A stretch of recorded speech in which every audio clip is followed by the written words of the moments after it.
We're live. All right. We are live. Photos.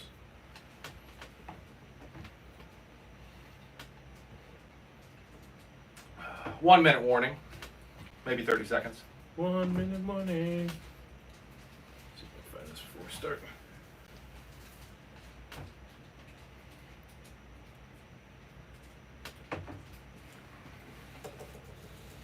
You want to get the stream up on your phone? Yippers. Yippers peppers.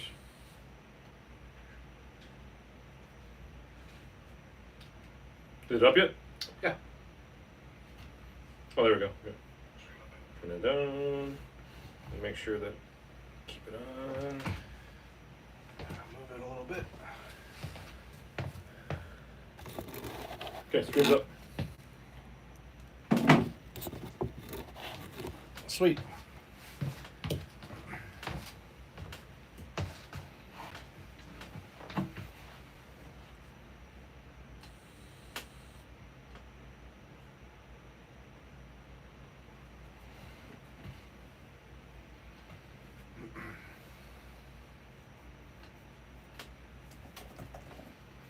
For the second episode, you got to do the Rob's Roundtable yell.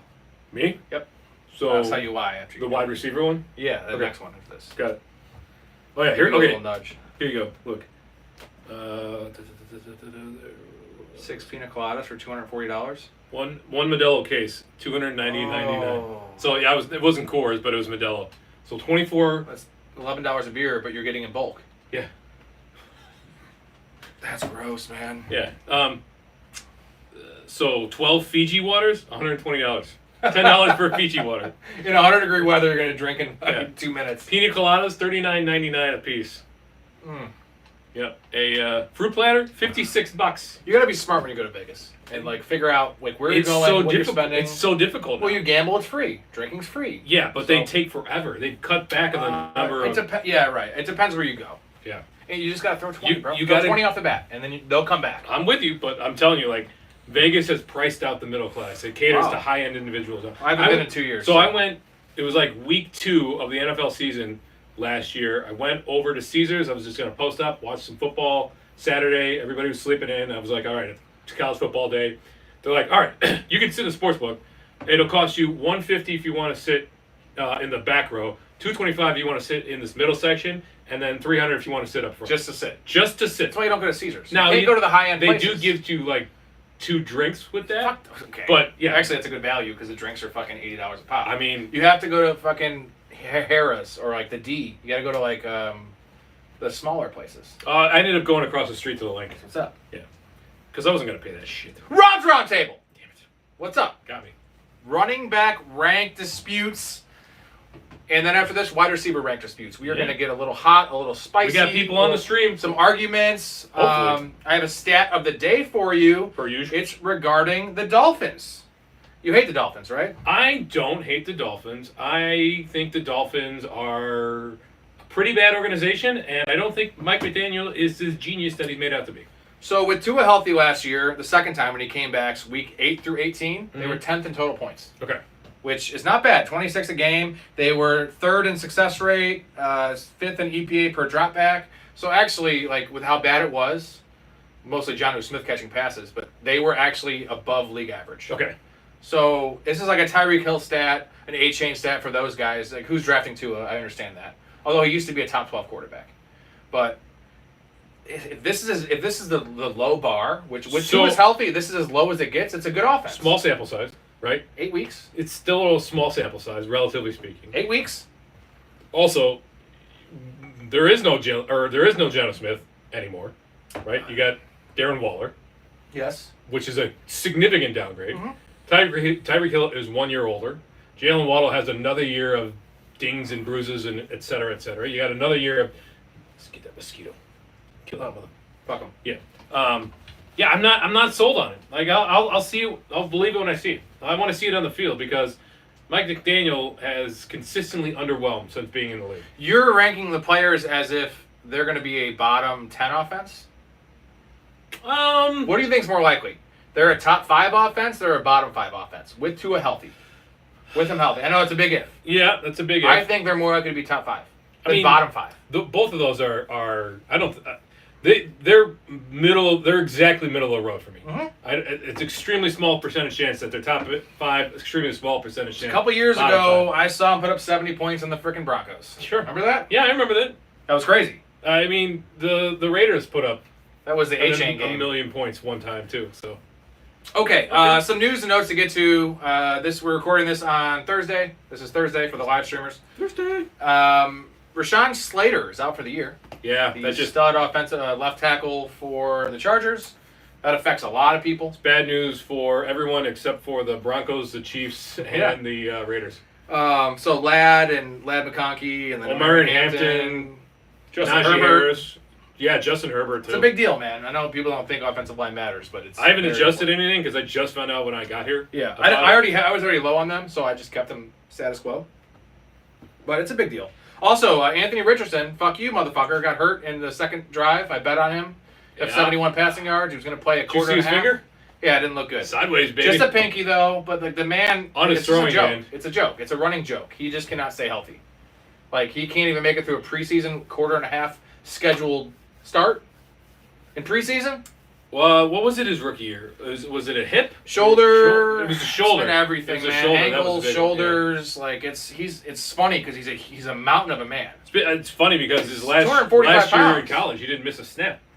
And it's not like he's Cam Newton out there, like literally, like bowling over people. Like he just doesn't know how to get hit. I don't know. He's a bitch. Sometimes people's bodies just betray them. He does get tired.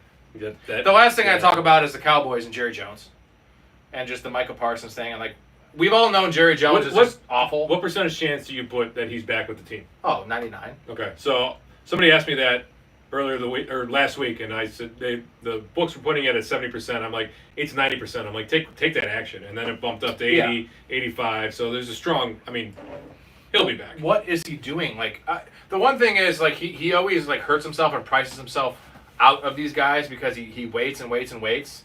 And then I think he got scarred from giving Ezekiel Elliott all that money when he shouldn't have. And now he's like, I'm going to wait to pay Dak. I'm going to wait to pay CD. And end up, he has to pay them anyway. Ends up paying them 10% more because someone else will sign. And he's like, okay, well now like the couple edge rushers signed, Myles Garrett. And now you have to pay Micah Parsons.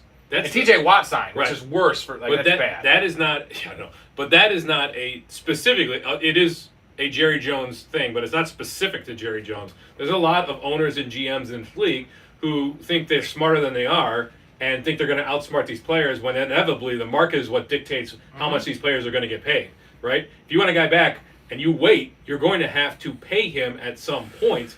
We've seen it time and time again. Pay him earlier. We rather saw than with later. Jamar Chase last year, right? Just pay him. Yeah. Especially guys like of this caliber.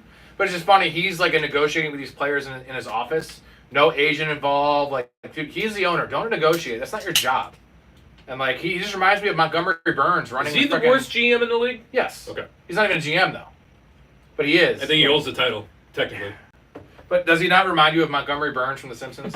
Like running the nuclear power plant. He's like 100 years old. Like when he He's actually so runs, out of date when he and, runs like, the softball league. He's so bad. The softball Like, team for the. He's terrible. Yeah. So, all right, running back rank disputes. We're going to go through our biggest discrepancies. This is full PPR.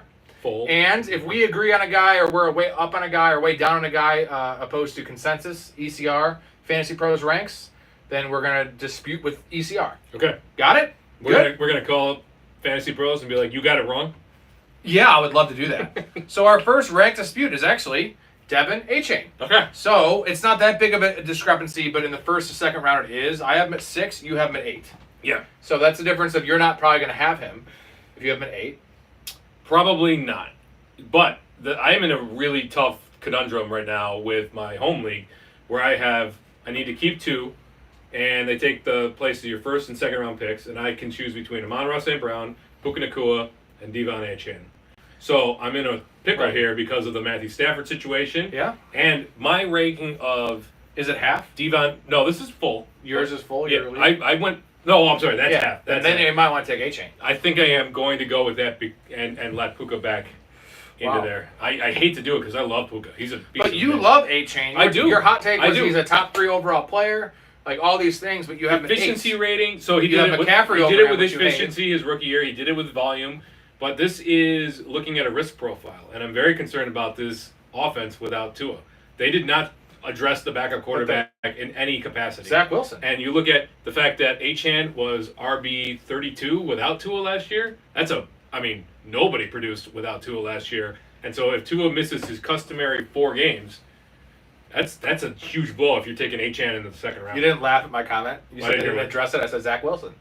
Hey, it's better than what they've had. Zackety Zack. It's better than what they had, right? Mm-hmm. But you're operating as if they don't have Tua already. They do have Tua. I don't think I'm operating in that capacity, but I am concerned. And yeah, so in if full PPR, you have Jonathan Taylor over him. Yeah. I love JT, but like give me the guy that's gonna have 70 catches. Give me the guy that's going to have 14 touchdowns. I get it, but Achane can also have 14 touchdowns. I think it's safe to say that Anthony Richardson is not going to be starting 17 games for the Colts. So we're flip flopped. I have JT at 8. You have Achane at 8.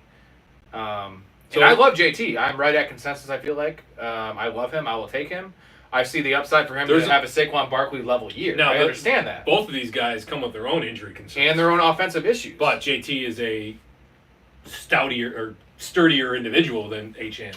Poor little baby Achane. Except for he actually gets hurt more than Achane has. I'm saying they both have injury concerns, but I think that's more fluky. So next one here, Breece Hall. I have him at 13. You have him at 17. Mm-hmm. Way down at 17. Yep. Which is really late. You're never getting him. I won't get him. No. And I'm okay with that. I can let him pass me by. Efficiency took a dip for the second year in a row. Yards per carry, yards per touch, all went down over the last 2 years. And the completely different offense. Justin Fields looks mediocre in camp. If this offense struggles out of the gate, there's zero reason for them to keep pumping Breece Hall with the ball when they've got Braylon Allen and they need to see what he can do on the field. So I think we're looking at more of a committee, and eventually I think Braylon Allen's going to take over this backfield. Breece Hall has no ties to the organization after this year. I mean, he had 57 catches and 76. So 76 and 23, 57 last year. Okay. So, what do you think his floor is for receptions? Is it 60?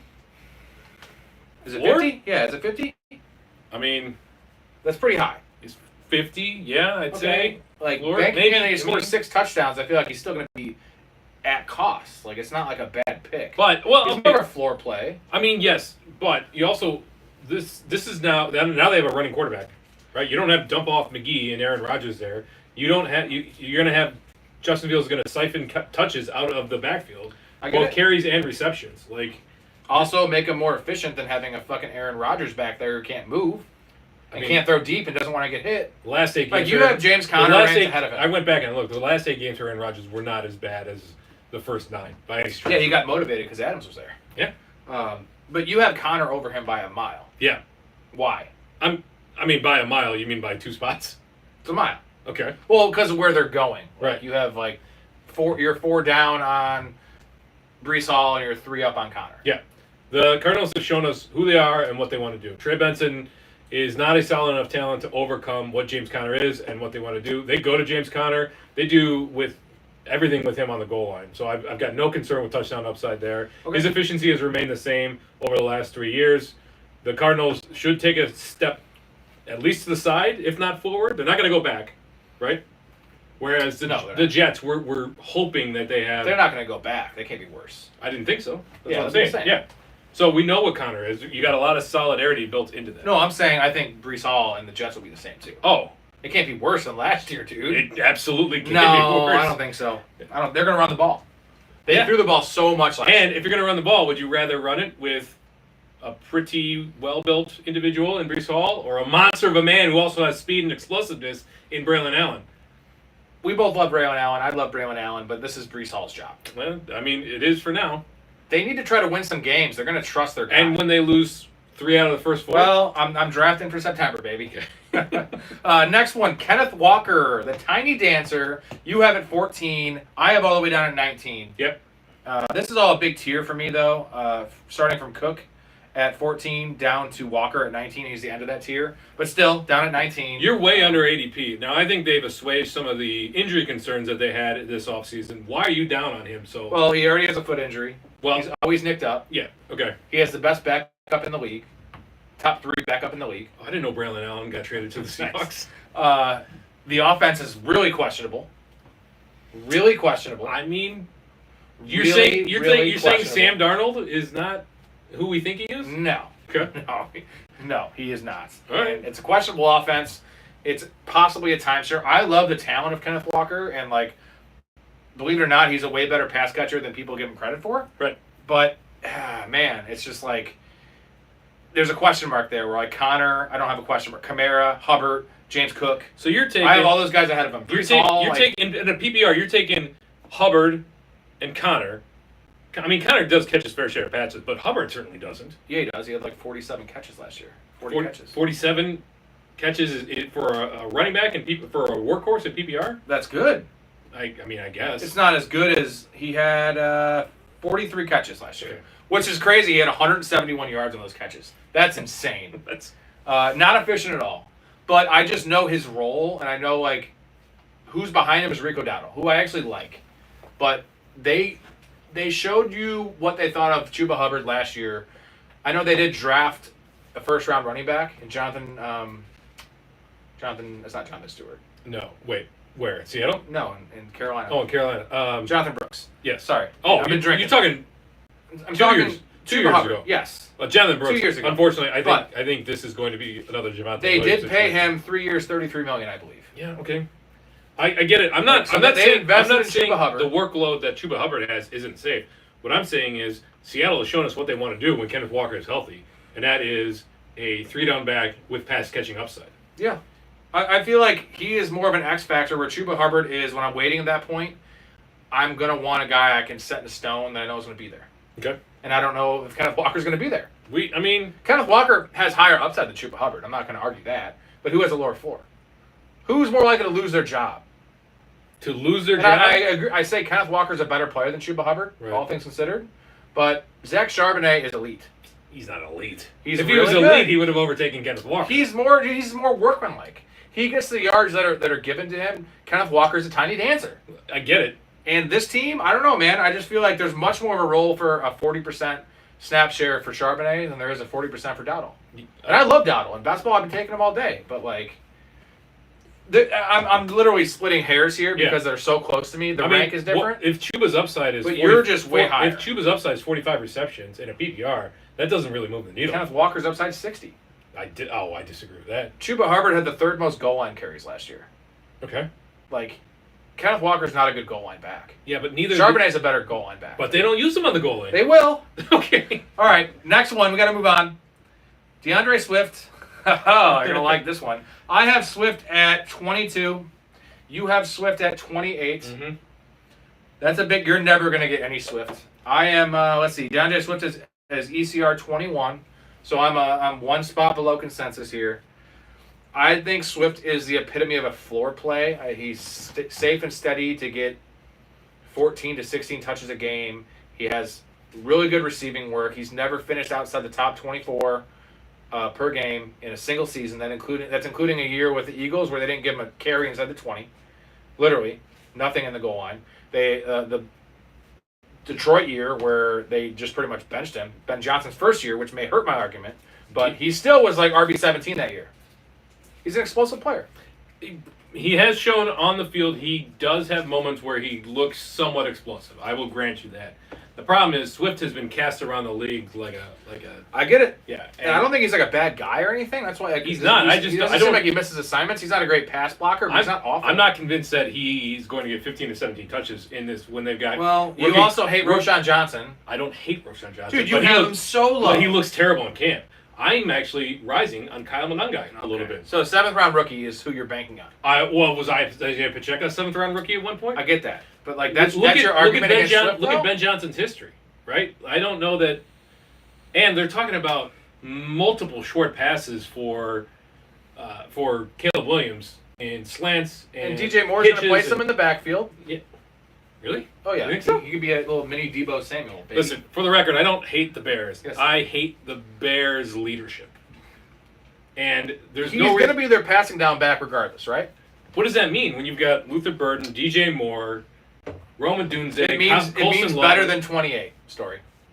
I don't know about that. But why would I take? Like Aaron Yeah. Jones over him is I don't like it. It's Minnesota. We have a rookie quarterback who's never played. Yeah, so what? They loved Aaron Jones. And they have an actual good RB2. Jordan Mason. He's good. Okay. He's good. I don't know. Well, they're drafted right next to each other, just so you know. I don't agree with that, but they are. Where do I have Jordan Mason? Really, really low. 36. Yeah. I have a 31. I mean, I don't want to. The smoke, there's fire situation. I don't know. I'll believe when I see it. Aaron Jones is perennially underrated. For me, I guess if I were to go a 0 RB build and really load up in receivers and take an early quarterback or tight end, I could do a lot worse than a guy I know I can trust in DeAndre Swift as my RB1. I know it's gross, but like I feel like he has some baked in upside based on the Bears' Why offense. wouldn't you going just take nowhere. David Montgomery in that case? Because I don't have any upside with David Montgomery. What, touchdown upside? Yeah, but in PPR, I'm going to have a lot of games where we go 17 for 60. The Lions scored the 10th That's 6 points. The 10th most amount of points in NFL I get it. history I get it. last year. If they're even 80% of that, there's a tremendous touchdown upside. You're lower on David Montgomery than me. I am am ahead of Swift, but I have him ahead of I Swift. get it, So I get it. why wouldn't you just go with the offense? I think Swift is set for 3 to 4 catches a game, and I think he's going to get 60% of the role. That's all I need. Why wouldn't I go with Brian Robinson? Well, that's our next guy. Let's talk about Brian Robinson. Okay. I'm going to bring out the wand of trust here. Wand of trust for Brian Robinson Jr. 2 green checks. You have him at 20. We both have him at 23. Mm-hmm. Actually, I have him at 24. You're actually higher on my guy than I am. I love Brian Robinson. I love it. I love Brian Robinson too. I think there's ECR for Brian Robinson is 29. okay. So we're way up there. We're almost a round higher on Brian Robinson. So we could wait to take him a little later. Yeah. Now that's the perfect RB2 if you wait at running back. I get it. Not the most efficient player. What was he? 4.3 yards per carry last year, something like that. 4.25, something like that. He's a dog though. But I know you hate when people use that, I but do he hate is the getting shot thing. And these are all like crutch arguments, but he is a tough player and he runs tough. He gets the yards that are given. He's a decent pass blocker. He's an underrated pass catcher, and it's a top 5 offense projected. I don't think they will be a top 5 offense, but they're going to be a top 10 offense. They certainly will be a top 10. I And do think they're going to take a little bit of a step It's the back. Lamar thing, right? Lamar, great rushing quarterback. They don't give him carries inside the 5. You still Jaden have- Daniels, they gave some carries inside the 5 last year, but do you want to put that guy at risk inside in a consolidated area where he can get his knee blow out? No. Give the ball to your 230-pound running back and just let him eat away. They've shown that they're willing to do that. They want to protect Jaden Daniels. He will scramble, certainly, but they have shown a willingness to use Brian Robinson as a lead back. It is a little concerning that we're talking about him as a RB2, low-end RB2 in a PPR format. Yeah, we got a bot on here spamming the... Get out of here, bot. Yeah, get out of here, bot. Ooh, Jordan Mason will outscore Aaron Jones. That's a spicy take. Who's that? Nick, I 2116. know who that is. Hey, what up, Nick? What up, Nick? I Shout out to Beastmaster. have a Love question. that name. Question for you. I have the power. Do you think we should combine and put some money on Brian Robinson leading the NFL in touchdowns this year? Rushing touchdowns? Ooh, interesting. I I wonder mean, what it's that probably would pay. 50 to 1, right? Plus 5,000. I mean, That would be- put down $20. Let's see what it is after the we show. will. We'll take a look, and if it's like- reasonable, I'd say if it's above 30 to 1, that's worth a Why plump, not? right? Like he could. We've seen this before, that's right? That's worth a sawbuck. LeGarrette Blount, we've seen him score 16 touchdowns. I Mhm. mean, and you're also banking on the higher end guys getting hurt. I wonder what James Cook was last year. The problem is you have to go against Derrick Henry. Yeah, That's a problem. and Jonathan Taylor, And Saquon Barkley, and Saquon Barkley, and Jameer Gibbs, and James Cook, and Bijan Robinson. Yes. Yeah. But the thing is it just takes 16. It just And takes Kyron 16. Williams. It just takes 16. I know it just seems like a really high number, but not when you're talking about this offense. Let's move on. Moving on. Tyrone Tracy.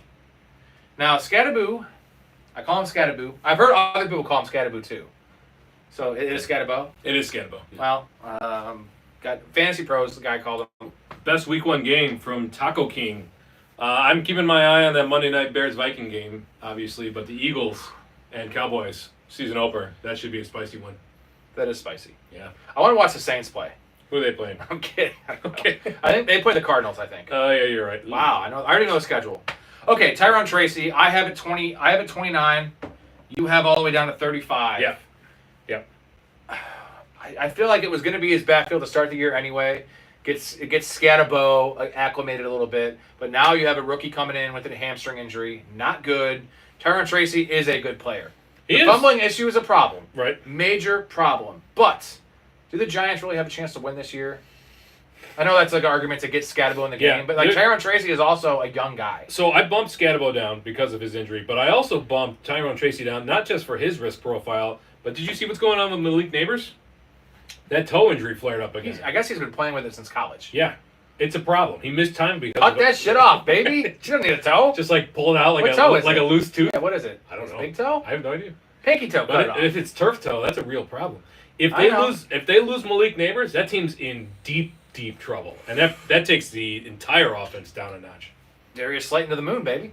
Theo Johnson. Theo Johnson. I watched the tape. It's really good. I know. It is really good. So I just love, again, this is PPR, Tyron Tracy, converted receiver, film pop last year, early season guy. We're drafting him in the RB3 range, and I have it 29, but he is ECR 32. So and I got him 35. So he's right in the middle there. You could still get him. I'm going to target him as a third running back in a lot of spots. I'd still take Scatabo over him. Now, the difference with Tracy is if I have two studs, I'm way less likely to take him because I'm looking for him to be more of a floor play as an early season kind of fill-in. Where, like, I don't know what the upside is with that offense as an every down play. Like, I don't know how much better he can get than this rank. Right? Like, even if Scatterbu's out for the year, like, is Tyron Tracy ever going to be ranked RB7?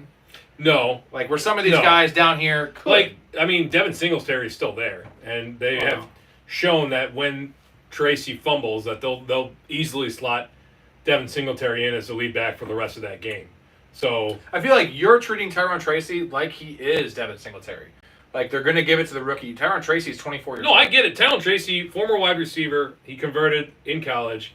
Right, 90th percentile speed score, great metrics, very explosive, but he's not an all-around great running back. Right, more power than you think, though. Okay, I didn't see him break a lot of tackles last year. He didn't have to because no one touched him.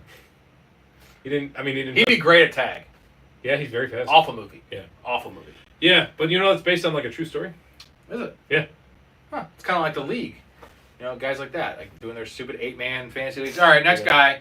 Javonte Williams, I have at 30. You have at 38. Mm-hmm. Now, there's been some news. Just so you know, I don't know if you heard the news. Jaden Blue's hurt. Yeah. Miles Sanders is hurt. Mm. Now, it seems precautionary. It seems precautionary in the Jaden Blue because he came back and was in street clothes. I'm not worried about that. But Javonte Williams is going to get 50% of this backfield. That's aggressive. What do you mean it's aggressive? I think you're looking at 35% for Williams, 35% for Sanders. They're not going to play three guys. The Cowboys don't play three guys. Jerry Jones won't do it. And you can't give Javonte Williams yes, you can. 50% of the backfield. He's the best pass blocker. The group, he's one of the best in the league.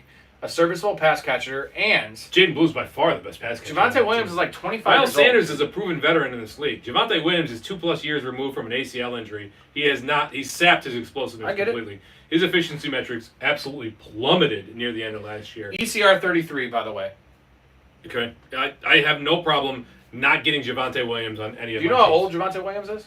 24. 25. Okay. He's very young. You think there's a 0% chance he can get back to what he was? No, I think there's a small chance. What do you think it is? 10%. But 2+ years removed, you don't just recover. If Javonte Williams gets back to 90% of what he was as a rookie, which we love the profile, right? Bowling ball, athletic, good pass catcher. I think he was overrated coming out, and I think the fantasy community steamed him up way more. It was an amazing situation last year, right? Underwhelming Jaleel McLaughlin, underwhelming Audric Estime. Nothing really stood out, so it was every opportunity for him to be the Joker role in Sean Payton's offense, and he still couldn't perform. If he gets back to 90%, he won't. And the Cowboys' offense is what we think it's going to be, which is good. I think it will be good. Don't say he won't. Let's just say he does. Okay. Right? He's back to that somewhat dynamic player, good pass blocker, steady, coach's pet, right? And Jaden Blue's a rookie, and he's small, and he gets 70% of the touches. Goal line work, all the big money work. He could be a top 12 running back if that happens. Who was there last year with Ezekiel Elliott? Zeke wasn't there last year. Yeah, he was. Was he? Yeah. Oh, it was Rico Dowdle. Right. Yeah. A much better prospect profile last year versus where Ezekiel Elliott was. Obviously, Zeke Elliott, much better career in general. And they But- still gave Zeke Elliott the work. Exactly. And they're still going to give Javonte Williams the work. Thank you. You just made my argument for me. My argument is they basically split carries between what was a much better running back in Rico Dowdle, and they just let the corpse of Ezekiel Elliott. Yes. So why would they give Javonte Williams all the work when they've got a pass catching specialist in Jaden Blue? They've got a big boy in Phil Maffa, and they've got Miles Sanders. Miles Sanders sucks. He's done. Yeah, Let's not talk about Miles Sanders. Okay.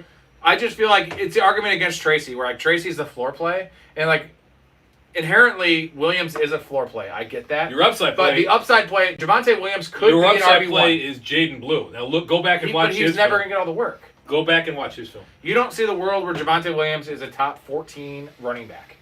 No. If he gets back and he just gets the role. I think his upside is RB22. Absolute upside. That's pretty good. At RB33 consensus. Yeah, but I'm not. That's a 10th percentile outcome. That's Okay. a 5th percentile outcome. Oh, we're gonna. These next two guys are kind of a pair. You have Travis Etienne and Tank Bigsby back to back. You have Etienne at 30 and Bigsby at 31. Consensus is Bigsby 42 and Etienne 32. So you're higher on both of them. Mhm. I have Etienne at 38 and I have Bigsby at 52. I'm gonna hold my comments on Bigsby for a future podcast. Okay. Wink, wink. But yes, I went back and I rewatched. No, I didn't just rewatch, but I looked into what Liam Cohen has done, what he did with the Buccaneers. I have kind of flipped on this offense. Clearly. Even the perennial game manager, Trevor Lawrence, can't screw this up this year. With Brian Thomas and second overall pick in the draft, Travis Hunter, Tank Bigsby, outstanding metric. Now, not a great pass catcher by any stretch, and that really limits upside, especially in a PPR. But I don't think there's any reason to take some of these other guys that are behind when you have Tank Bigsby there. Monster of a man. Here's the issue: is there also is a third guy at Tootin that everyone loves. So you have a possible three-way committee. Not saying they're going to deploy it like that, but they could. Where like you're talking about Miles Sanders, I'm not worried about him. With Tracy and Scattaboo, I'm not worried about Devin Singletary. Those are two-man backfields. That's why I'm more going to take a shot. Now we have a third X factor coming in. They love. So like, there's a chance it's one of the three. There's a chance it's none of the three. Yeah. That's why I would never rank. I'm not ranking any Jaguars running back high, and I'm willing to take the risk of missing out. I think because I'm probably going to miss out. Where's Bigsby going? 42. All right, so I've got him at 31. Yes, I'm willing to miss out. That's several rounds. I'm willing to take a shot at him because what's the opportunity cost for versus an RB 41? I could take Joe Mixon. That's an upside play. Oh my God, Joe Mixon is complete dust this year, especially with maybe. There's no reason to take Joe Mixon on that team now.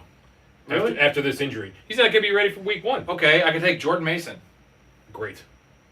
You'd rather take a shot on a three-way committee on a team that could be terrible, on players that probably aren't very good. And you know, I'm a big ETN guy. I always have been. That's why that pains me. But like, and Bigsby is good. He's the best runner of the bunch, but he doesn't catch any passes. No. And Tootin's a rookie. Goal line is going to be, I think, very I can make you an fruitful argument for all three. Travis Etienne was a top 6 back 2 years ago. Highly touted player out of Clemson. Has the connection with Trevor Lawrence. Tank Bigsby, best runner of the group. Tootin could be this year's Bucky Irving. I'm not too concerned about Tootin. But there's also arguments for all of them failing. True.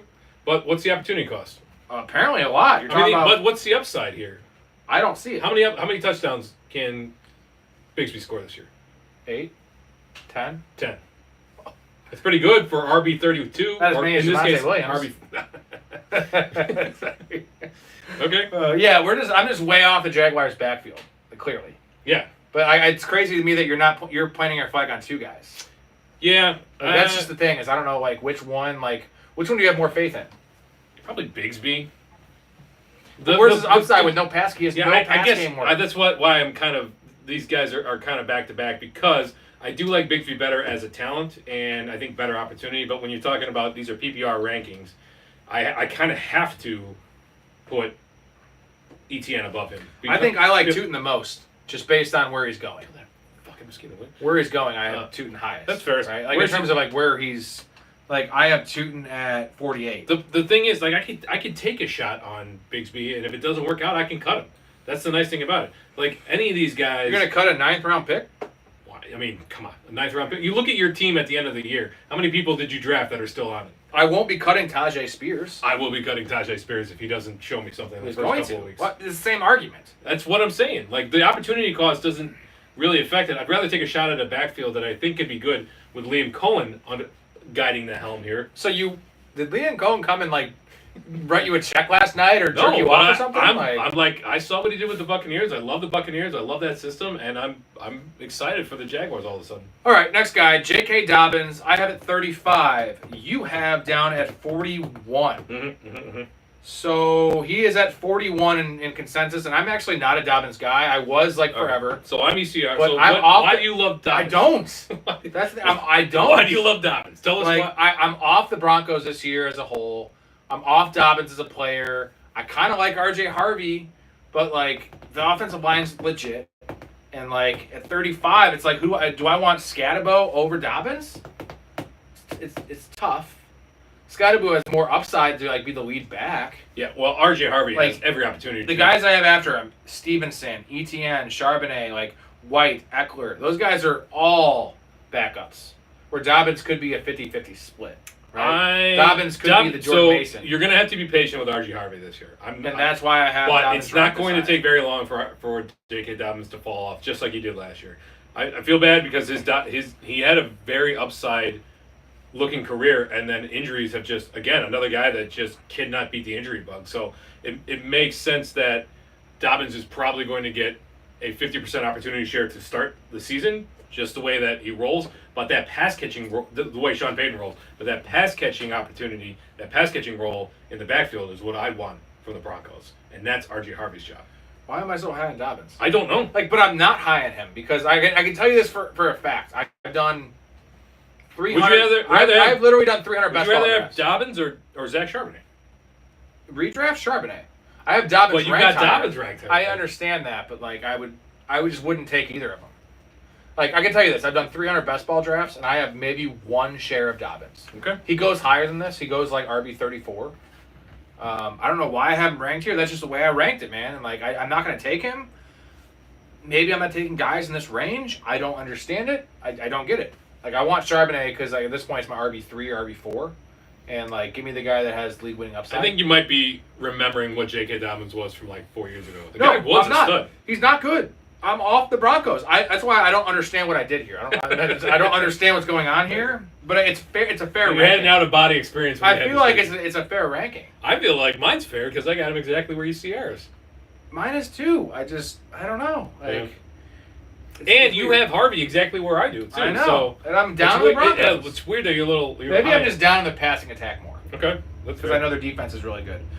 Next guy, Braylon Allen. You have at 43. I have at 50. Why do you hate Braylon Allen? I love Braylon Allen. Isaiah Davis is there. Yeah, I'm not worried about that. Well, I held Braylon Allen all year last year, and then Breece Hall missed a couple games, and it was a 50-50 split. Yeah. Braylon Allen was getting just as much work when Breece Hall was healthy last year. Braylon Allen's the future of that organization. I love him. He's young. He's 21 years old. He's a monster. 4.7 yards per carry. I think it's you're 1 year early. I think you're 1 year early on Braylon Allen. 1,700 yards in his last year in college. Like the kid is an absolute stud. I love Braylon Allen, the player. I just think that he's still young. He's still raw. He's not as powerful as he should be with his weight. You have to agree with that. Yeah, he does go down on first contact far more often than I would like. But that could be worked on. Breece Hall is going to play 65-70% of the snaps, dude. And here's the problem. Here's why I have him low. How we think this season's going on. This is why I have him low. Is that I don't know he's the guy, because we saw it last year. So it's like, what am I drafting? I'm drafting a guy that's a borderline RB3, RB4 when Breece Hall's healthy. And then when Breece Hall's healthy, am I going to know I want to play him? That's like Charbonnet, I know. Benson, I know. Algier, I know. Garendo, I know. Nick Chubb, I know. Like, maybe not Nick Chubb. Nick Chubb. You get what I'm saying? Like, these guys, I know. Jordan Mason, I know that they're going to be the starter. They're going to get 2/3 of the work out of the backfield with better offense. None of these guys have the metrics that Braylon Allen I understand that, and I'm willing to risk that because Braylon Allen is going RB 48. So I am actually right there on him. Yeah. I'm 51, 50. I'm going to take my stab again this year. I'm going to take stabs. I'm going to plant my flags on some guys that I know from both watching and looking at their metrics that these guys have the talent to lead their team when push comes to shove. You want Braylon Allen over Tyler Algier? Yeah. Now, week to week, when that starter's healthy, I agree Braylon Allen's going to have a bigger role. But what is that role? Am I ever going to start him? No. Tyler Algier, upside. Ray Davis, do you want him over Ray Davis? Do I? Yeah, you do. Slightly. Absolutely not. Slightly. I feel like I think like Ray Davis' role is going to be better, for one. He's the starter. Ty Johnson's there. It's the same argument. I get it. Versus Isaiah Davis. When Najee Harris. Let's say he comes back and he's not hurt. Okay. I'm still holding out hope. I want Najee Harris, dude. Because I know Najee Harris is going to get 20 touches when and if Amarian Hampton gets hurt. I'm done trying to temper my expectations for rookie running backs. Every year, these guys perform. This is Omarion Hampton's job, as far as I'm concerned. Well, it might not be his job to start, but it will be his job. I'm not missing the boat on guys that are upsides. You're looking at, here's a toaster oven. Here's your prize. That's your Najee Harris. Here's a mystery box, right? That's Omarion Hampton. like the mystery boxes. That could be a boat. Give me the boat. Yeah, give me the boat. Right. Okay, last one. Roshan Johnson. I have at 52. You have at 60. Yeah. ECR. I also moved Kyle Monungai down at 56, so he's right in the middle. Yeah, I moved Kyle Monungai up. Wow, ahead of Roshan Johnson. Yeah. Huh. There's no point in me taking Roshan. He looks terrible in camp. Terrible. And this isn't just Peter. You've seen this with your own eyes? Yeah. Do you think Bourbonnais? Do you think I don't watch? Okay, so do you think I don't watch Bears highlights? You think I don't stay up till 2:00 in the morning watching Bears highlights on X? I stayed up till 4:00 in the morning watching Brees Hall highlights last night. Bitch. Seems like it clouded your judgment a little bit. I was jerking off the whole time. I bet. So yeah, I'm wrong, when it comes to training camp, everything's roses. So I don't really pay attention to any of that. When stuff goes wrong in training camp, I'm going to pay attention to that. And I think Ben Johnson has come in. I think he's going to, if you don't perform, if you're not up to snuff, I don't think that he's going to be keeping you around. Roshan Johnson was great at Texas, but he, great doesn't get it done when you've been in the league for 4 years and you haven't really moved up the depth chart. All right. Well, this is a great time. Yeah. And we'll answer a couple questions. Questions. So shout out to everybody. Thanks for being here. First pick in a half PPR. Who should I draft? Bijan? Or Saquon? Jamar Chase? No. I'd go Jamar Chase. I'm going running back. I'm going Jamar Chase, for the record. He has it's unlikely that he repeats as the number 1 overall wide receiver at the end of the year. He's got as good a chance as any to be top 3. You're not going to be disappointed if you take him number 1. I guarantee that. O-Face, we know who that is. Richardson is day-to-day with a... Yeah, you should see go look up what happened to his pinky. Can I have a shout-out? Beastmaster, shouting out again. Like Lamar and Henry. Connor's great for 12 to 14 games at best. He's been 13 to 15 the last couple of years. Well, what did he play last year? 16, actually. Yeah, he played 16. Yeah, so he's actually, I'd say he's sturdy enough. Walker is the best horizontal running back ever. Yeah, I mean, Nick's right. The guy runs more east-west than he does north-south. Tiny dancer. Hubbard is underrated right now. Story hates the Bears. I don't hate the Bears. I hate the Bears organization. He hates the Bears. Sure, the organization is the Bears. And then we got a lot of bots on here. Best week 1 game. We talked about that. Ray's the GOAT. We need him back on the stream channel. According to Steven. Yeah, we got to get Ray back on here. All right. Ray is the GOAT. Where's your peanut butter whiskey, Rob? I believe it's right over here. there. Yeah. Void Cowboys running backs at all costs. Miss you guys. You're doing a great job. Hey, miss you too, Nick. We'll get back together soon. All right. Good. You're on intro duty here. Okay. Are we going right into it? Yep. Rob's Roundtable. Whoa! All right, I like that. All right, this is running back. This is wide receiver rank disputes here. Did running backs earlier. We're on wide receivers. I've been drinking. It's going to be fun. I have a stat of the day for you involving Cooper Kupp. Cooper Kupp. You like Cooper Kupp this year? No. All right, so here's Cooper Kupp's open ratings by year. So his open rating, 2021 through 2024. He was 13th overall, then 56th overall, then 72nd overall, and last year was 107. He went from 13th to 56th? And then to 107.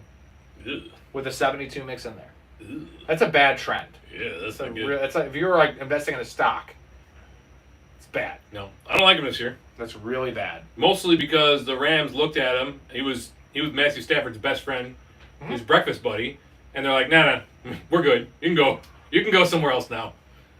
Yeah, it's bad. So Yeah. we're off them. He's done. Announcement. This is the 300th episode of the show. Hey! Do the math. I'm pretty sure it might be 301, might be 299. Close enough. But 300th episode, and ironically, I've had 3 different guests for each of the 100th. I had Kappa. 200th was Nick O, and Story, you're on for the 300th. You're going to have the fantasy football counselor on for 400. I wish. And I've been on every show. That's an incredible I streak. make no money, but I love doing it. Love hanging out with my boys. And Kappa will be on next week. Can't wait. I do have one thing for you, per usual. This is interesting. Erica's sitting right in there. Sorry, babe, but I got to do it. So she loves Joe Burrow. Loves Joe Burrow. So do I. And a little bit ago, she had a dream that she fucked Joe Burrow. Whoa.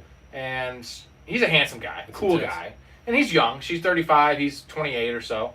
And just rich, attractive, 6'5". Very rich. Pretty awesome. And I was okay with it.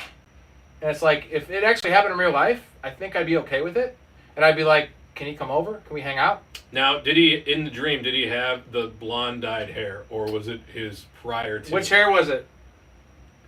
You think that this happened a little bit ago? It was last Yeah. year. Yeah. I don't remember the hair. Well, that's because last night, this is what brought it up. She had a dream about Travis Kelce, and she hates Travis Kelce. Mm.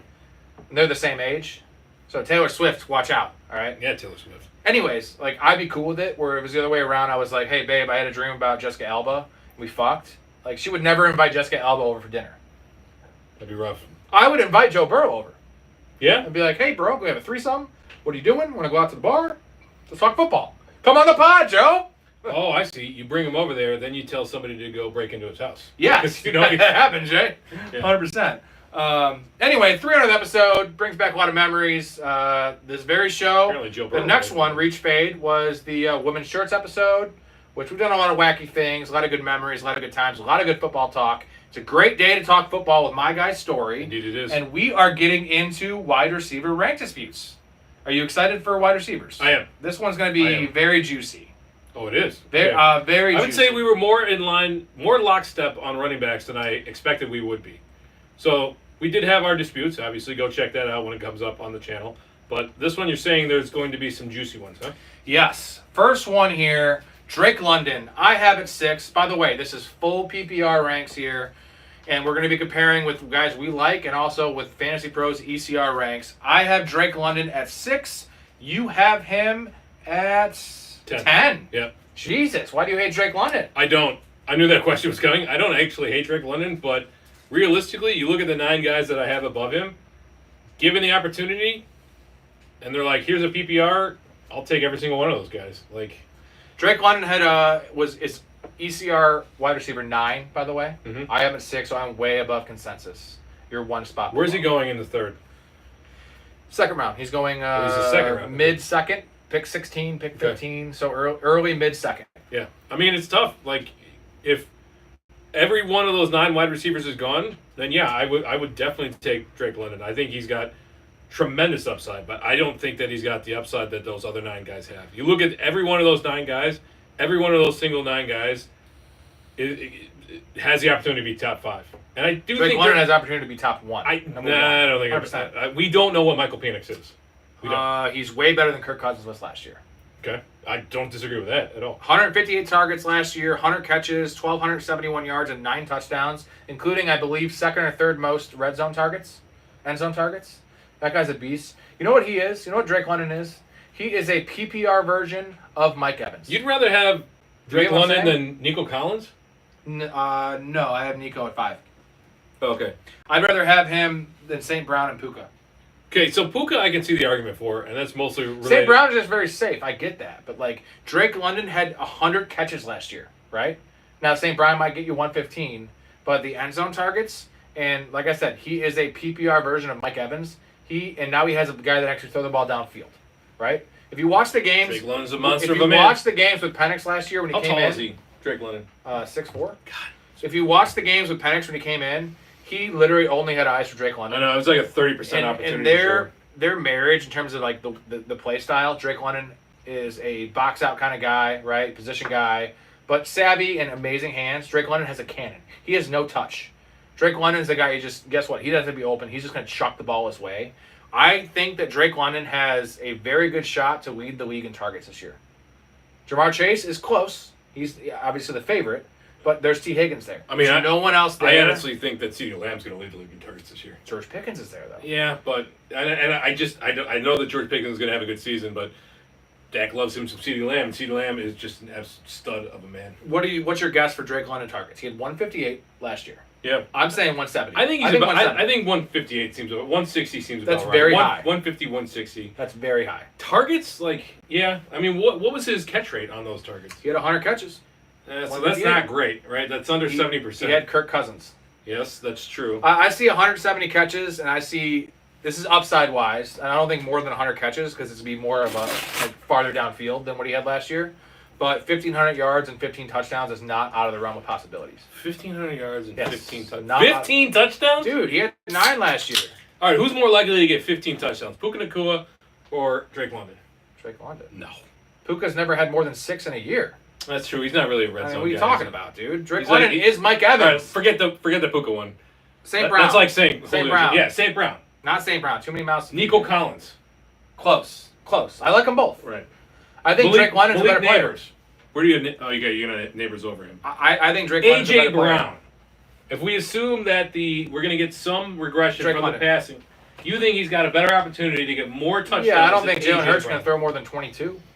Penix probably is going to throw much more, but he could throw 27. No world Jalen Hurts throwing 30 touchdowns, dude. I'm sorry. It just doesn't happen. Wait till Kyle Pitts catches like 12 touchdowns. I'm just saying, and I love Drake London. I That's think fair. he's the perfect blend of floor I get it. and upside. I don't right? He's a dislike floor Drake play, London. And Yes, in you fact, do. Drake London was our guy last year. and he's my guy this year. But Chase, Lamb, and Jefferson are those guys. Neighbors has shown he's that guy. Brian Thomas has shown he's that guy. AJ Brown has been that guy before. Love Nico Collins. Amon-Ra St. Brown is our perennial steady You have Eddie. Brian Thomas ahead of him, which is just a mistake. I do. It's a mistake. Did you look at Brian Thomas last year? Nobody gets off the line better than You Brian think he's Thomas. better player than Drake London? Better athlete, yes. Better player? At this stage of Yeah. his career, I no. mean, yeah, he's going to only get better. Maybe. Drake London's still Nobody better does. too. Nobody's better in press coverage than Brian Thomas. Who has better hands? Drake London. Who gets more red zone targets? Well, we don't know Who yet. has Trevor Lawrence playing quarterback? Who has a possible generation? Who's better, Michael Penix or Trevor Lawrence? Michael Penix. Oh, come Better on. arm. Okay. Yeah. Anyways, let's move on. That's a long conversation. Puka I Nacua. think it's a good one though, Puka Nacua. because you have to take your stand. I'm taking You have my to put stand. you have to put a stand on Drake London. If you want to get him, you got to go up and get him. No, I don't have to, actually. Here's the thing. Oh, I'm sorry. is- No, the opposite. You got it. Yeah. Okay. The beauty thing is I have him at 6, but I have St. Brown behind him. But if I have the 10th pick and I want to go wide receiver, I will take, and I play 20 weeks, I will take St. Brown at 10, and most likely I will get Drake London at 15. You get what I'm saying? I'm not taking him at 10. If I do that enough, I'll get Drake London enough. I'll reach for him if I need to. That's fair. Wanda's trust here, Puka Nacua. You have it 9, I have it 8. Yeah. ECR is 5. Yeah. Now, this is a lot of things here. I had him higher, but the Stafford thing scares me. Devontae Adams thing scares me. Kyron's red zone usage scares me. The no touchdowns scare me. His health scares me. So, the Kyron red zone usage doesn't scare me. The no touchdown thing doesn't scare me because I think that will correct itself. Yeah, he could have 8. What scares me are the injury concerns, most notably Stafford. Yes, Puka has had his concerns. He plays like an absolute dump truck, like a bowling ball. He's Yeah. out there going hard on every single. I wish he played like a little. Contrary to what the counselor says. I wish he played a little he less. is not hard. a wuss. I know. Right. Like, it's the stupidest thing ever. Play less like a wuss. Play more like a wuss, actually, Yeah. Puka. Just a little. Just a little Don't bit. block so much. But- He's a fucking badass blocker, too. Matthew Stafford loves. He zones in on one dude, and that was Puka last year. We saw with the opportunity share, and if Matthew Stafford, I was looking into this. He just had an epidural for a bulging disc. That's not a good word. Nope. That's the word you expect to hear with a 70-year-old man. If this flares up during the season and we lose 8 games out of Matthew Stafford, that is bad news for Puka Nacua. So this is not a indictment of the man, the talent, his athletics, his measurables, anything like that, what he's done in the league already. This is just risk rating built in. So I've got, like I mentioned in the last one, I got a conundrum. Do I keep the 2 stud wide receivers at Amon-Ra St. Brown and Puka Nacua, or do I let Puka back to the wire and I keep Devon Aichi? I have one thing I will say about the quarterback issue with Stafford, and I know it's not going to be great, but Jimmy G is there, and I know Jimmy G, sucks. He did have an amazing But- throw today. Did you see that? He is better than most backups. Yeah. He can maintain the value for a Puka Nacua, especially because he's not a downfield He's player. a top half backup.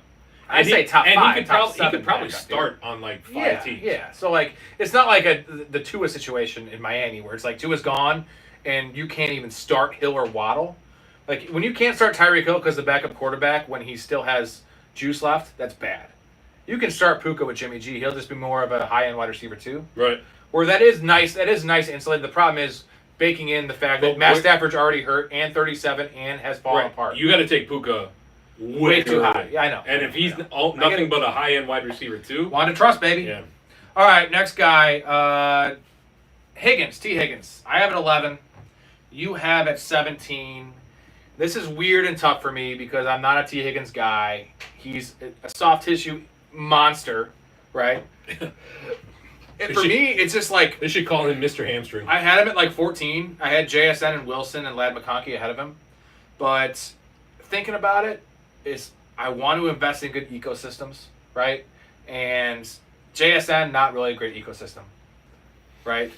It's rough. Wilson, not a good ecosystem. Ladd McConkey, not an alpha, not in terms of like a big target getter.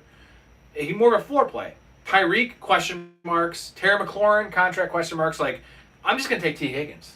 And now I'm going to just be taking running backs in this range. I'm going to take Chase Brown, JT, not Kyron, but like JT, maybe even Bucky Irving. I'm not big into Bucky Irving. Right. But like over Higgins, or I'll take Trey McBride. But in terms of wide receiver rankings, at 11, I know it seems gross to rank 2 in the top 10. There's too much volatility in T. Higgins for me to take him where he's going. But isn't he easy money to have 10 touchdowns if you say so? something? That's my problem. What did Joe Burrow throw last year?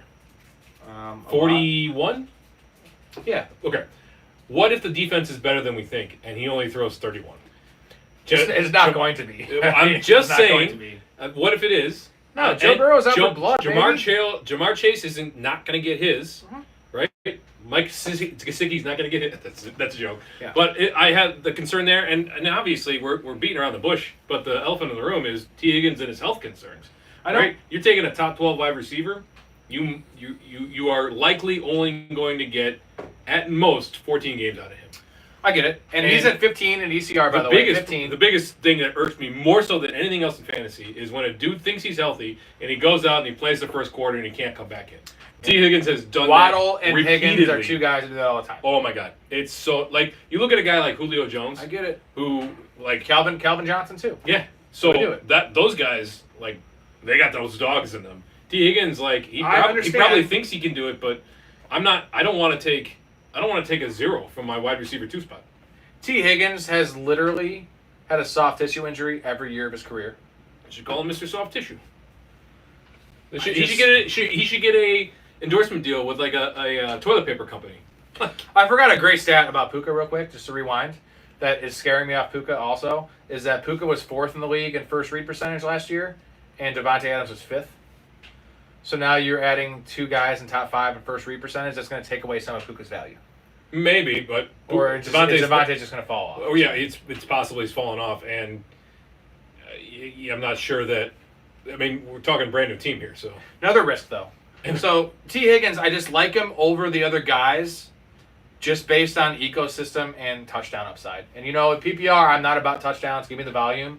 But he's a good player in a great situation, single coverage. I mean, I'll take both Ladd and Jackson Smith and Jigba because of the PPR. I get it. I know. Like I'm a Garrett Wilson guy. If this was standard, I'd have T. Higgins higher. Trust me, I'm a Garrett Wilson guy. So it pains me. It's like Garrett Wilson. Okay, injury. T. Higgins has upside if Jamar Chase gets hurt, but we're not talking about that. Right.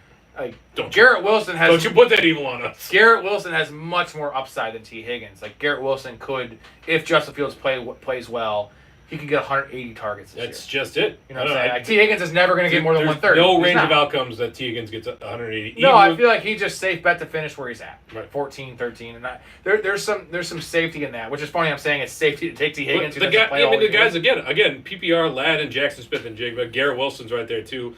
I love Mike Evans. I know. And Tyreek is that's... Trust me, upside. I don't like this ranking, dude. I don't. But it's just like, when push comes to shove, I feel like it's solid to have. So you would take Higgins over Garrett Wilson?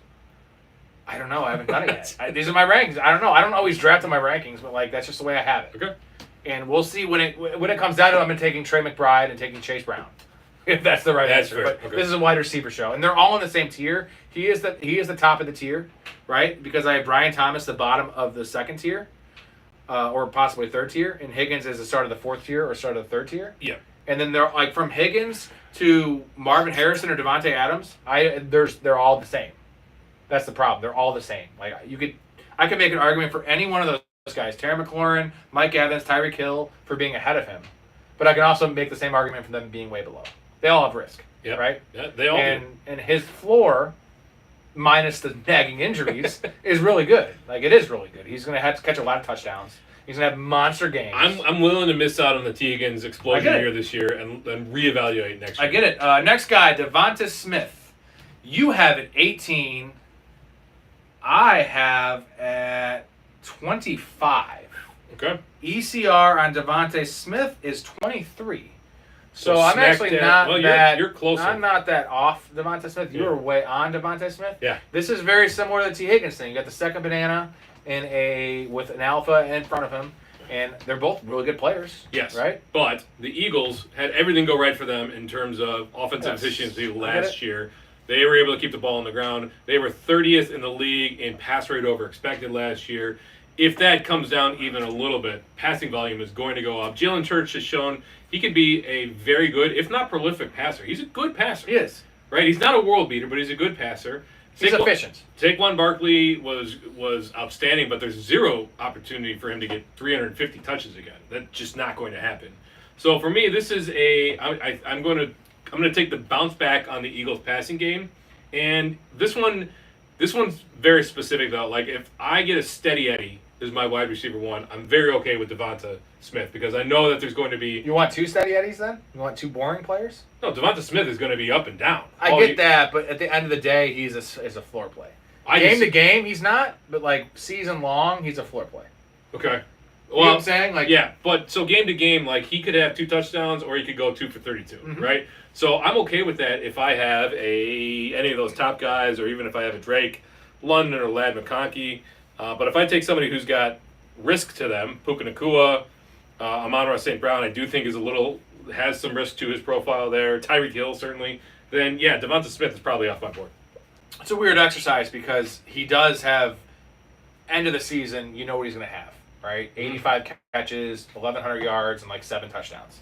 But it's the week-to-week volatility, which you're speaking to. I see him as a floor play. You're seeing him more as an upside play, week-to-week to win your matchup. Right. Yeah, I guess we're saying the same thing. We're coming to the same different conclusions, but we're getting there the same way. Yeah. Where like T. Higgins is kind of the opposite. Where like when he's playing, he's going to be good. Points per game, he's going to be good. It's just like you don't know when he's playing. Right. If I get 8 games out of my wide receiver too, that's going to really put a ding in my season. He just doesn't seem sexy to me. Like I have Pickens over him, I have Rice over him, I have Jamison Williams over him, DK over him, DJ Moore over him. Like give me the number one in those offenses. Yeah, the problem with Rice is I really looked at some of the legal precedent behind it, and I was way 8 games. I was way off. I thought 4, and I'm thinking now closer to 8. I don't think so. It's a Chiefs 2. That's true. I think it's going to be 3. It's called I think it's gonna be 6. 3. Give it. No, they're going to just do what Addison did. Addison was the difference is Addison was his second offense, not as big of an offense, but he was driving 140 the year prior. This also isn't a law show. Next guy. Yeah. Dun, dun, dun, dun, dun, dun. DJ Moore. I have it 20. You have it 29. DJ Moore. ECR is 19. So I'm actually below consensus on DJ Moore. Why the fuck do you hate DJ Moore this much? I think that ranking, this ECR, is outrageous. All he does is have 1,000 yards every year. He had 90 catches. fewer than 1,000 yards last year. He had 91 catches. He had a career high in catches and under 1,000 yards last year. 98 catches though. Yeah, but 96 the year under before? 1,000 yards. That efficiency is whack. Yeah. I'm gonna hold back most of my thoughts on DJ Moore for the Fade Show coming up. So stick around. Well, don't give me all your fades. I know we just. I'll give you the reason why I love DJ Moore. Okay. Is creativity wise with Ben Johnson. And the running back questions we have there. We've seen DJ Moore be deployed out of the backfield. Mm-hmm. He can do that. A mini Debo Samuel role, if you will. He's great with the ball in his hands. No argument. So who's to say he doesn't get 3 or 4 schemed up touches a game? You know, they've been doing that in terms of wide receiver screens the last couple of years. Yeah. They're just like god awful, but better design plays. You ever see a team run the same terrible bubble screen 2 plays in a row? Because the Bears. Bears did that Yeah. last year. I love, again, 98 and 96 catches in those two offenses. Yeah, but there's more target competition. We have Maybe. to assume that Roma He's- Dunze is going to take a step You think forward. DJ Moore's a good player? I do think he's a good He's player. a very good player. I think he's a very good player, but I don't think he's enough to overcome either this system or the talent that Ben Johnson has put around him. DJ Moore also showed at times, and this is the last thing I'm going to say because I'm going to hold back the rest of my thoughts, but he showed at times that he was really checked out. And that's very subjective. I get that, but why am I going to take DJ Moore as my wide receiver 2 when a guy who could mentally check out for the season? Where do you have Roma Dunze? Romeo Dunze. 37. 37. I have him 38. All right, so we're pretty You're not really lockstep there. on, and Roma Dunze is 37. So, yeah, I love the opportunity to invest in an ascending offense. We don't know it's an ascending offense. There's a I've chance seen- it is. There's a good chance it is. I know you can say that about every team. I think there's a but better chance that the Jaguars have a better offense than the Bears this year. Maybe. I don't know. I don't even think I'm that high end. Clearly, I'm not. I'm actually one spot below. Right. You're just way off. I'm way off DJ Moore, but I'm not off of the Bears entirely, other than the running backs and DJ Moore and Colston Loveland. All right, you want to get a little positive here? Yes. I'm gonna turn this on. Hey, Wand of Trust. We have George Pickens.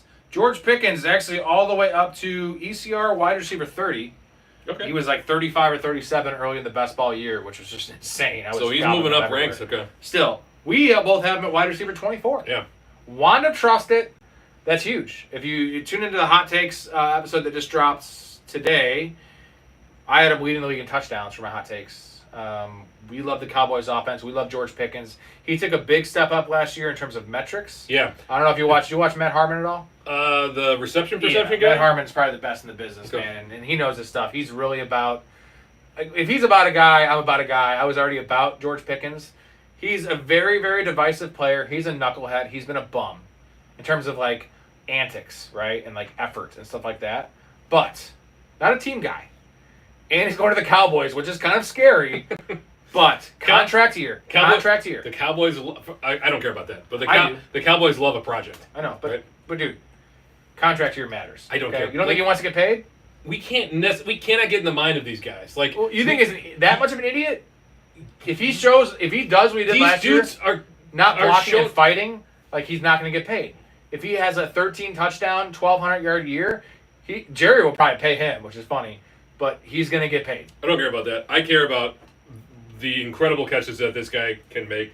The measurables, the metrics are out of control. Now, I was huge on George Pickens last year. I Me thought too. this was his year. Me too. I It was was a proven wrong. bad situation. It was a bad situation. I was way high on him. I was wrong. But this is a good situation. He's your low end RB or wide receiver 2, high end 3, a team that is going to have offensive line problems. Their offensive line is going to take a step back this year. Their running game is virtually non-existent. Dak is a perennial. He's not a stud, but he is your game manager plus. And he loves CeeDee Lamb, but if the passing game is what it has been in the past, the wide receiver 2 role is valuable there. George Pickens will probably run 100 to 120 more routes this year than he ever has before with the Steelers. And Better I hope was his listening to conditioning's up there. I was watching a Colin Cowherd podcast, and I'm not a big Cowherd fan. He's kind of annoying. He talks like that.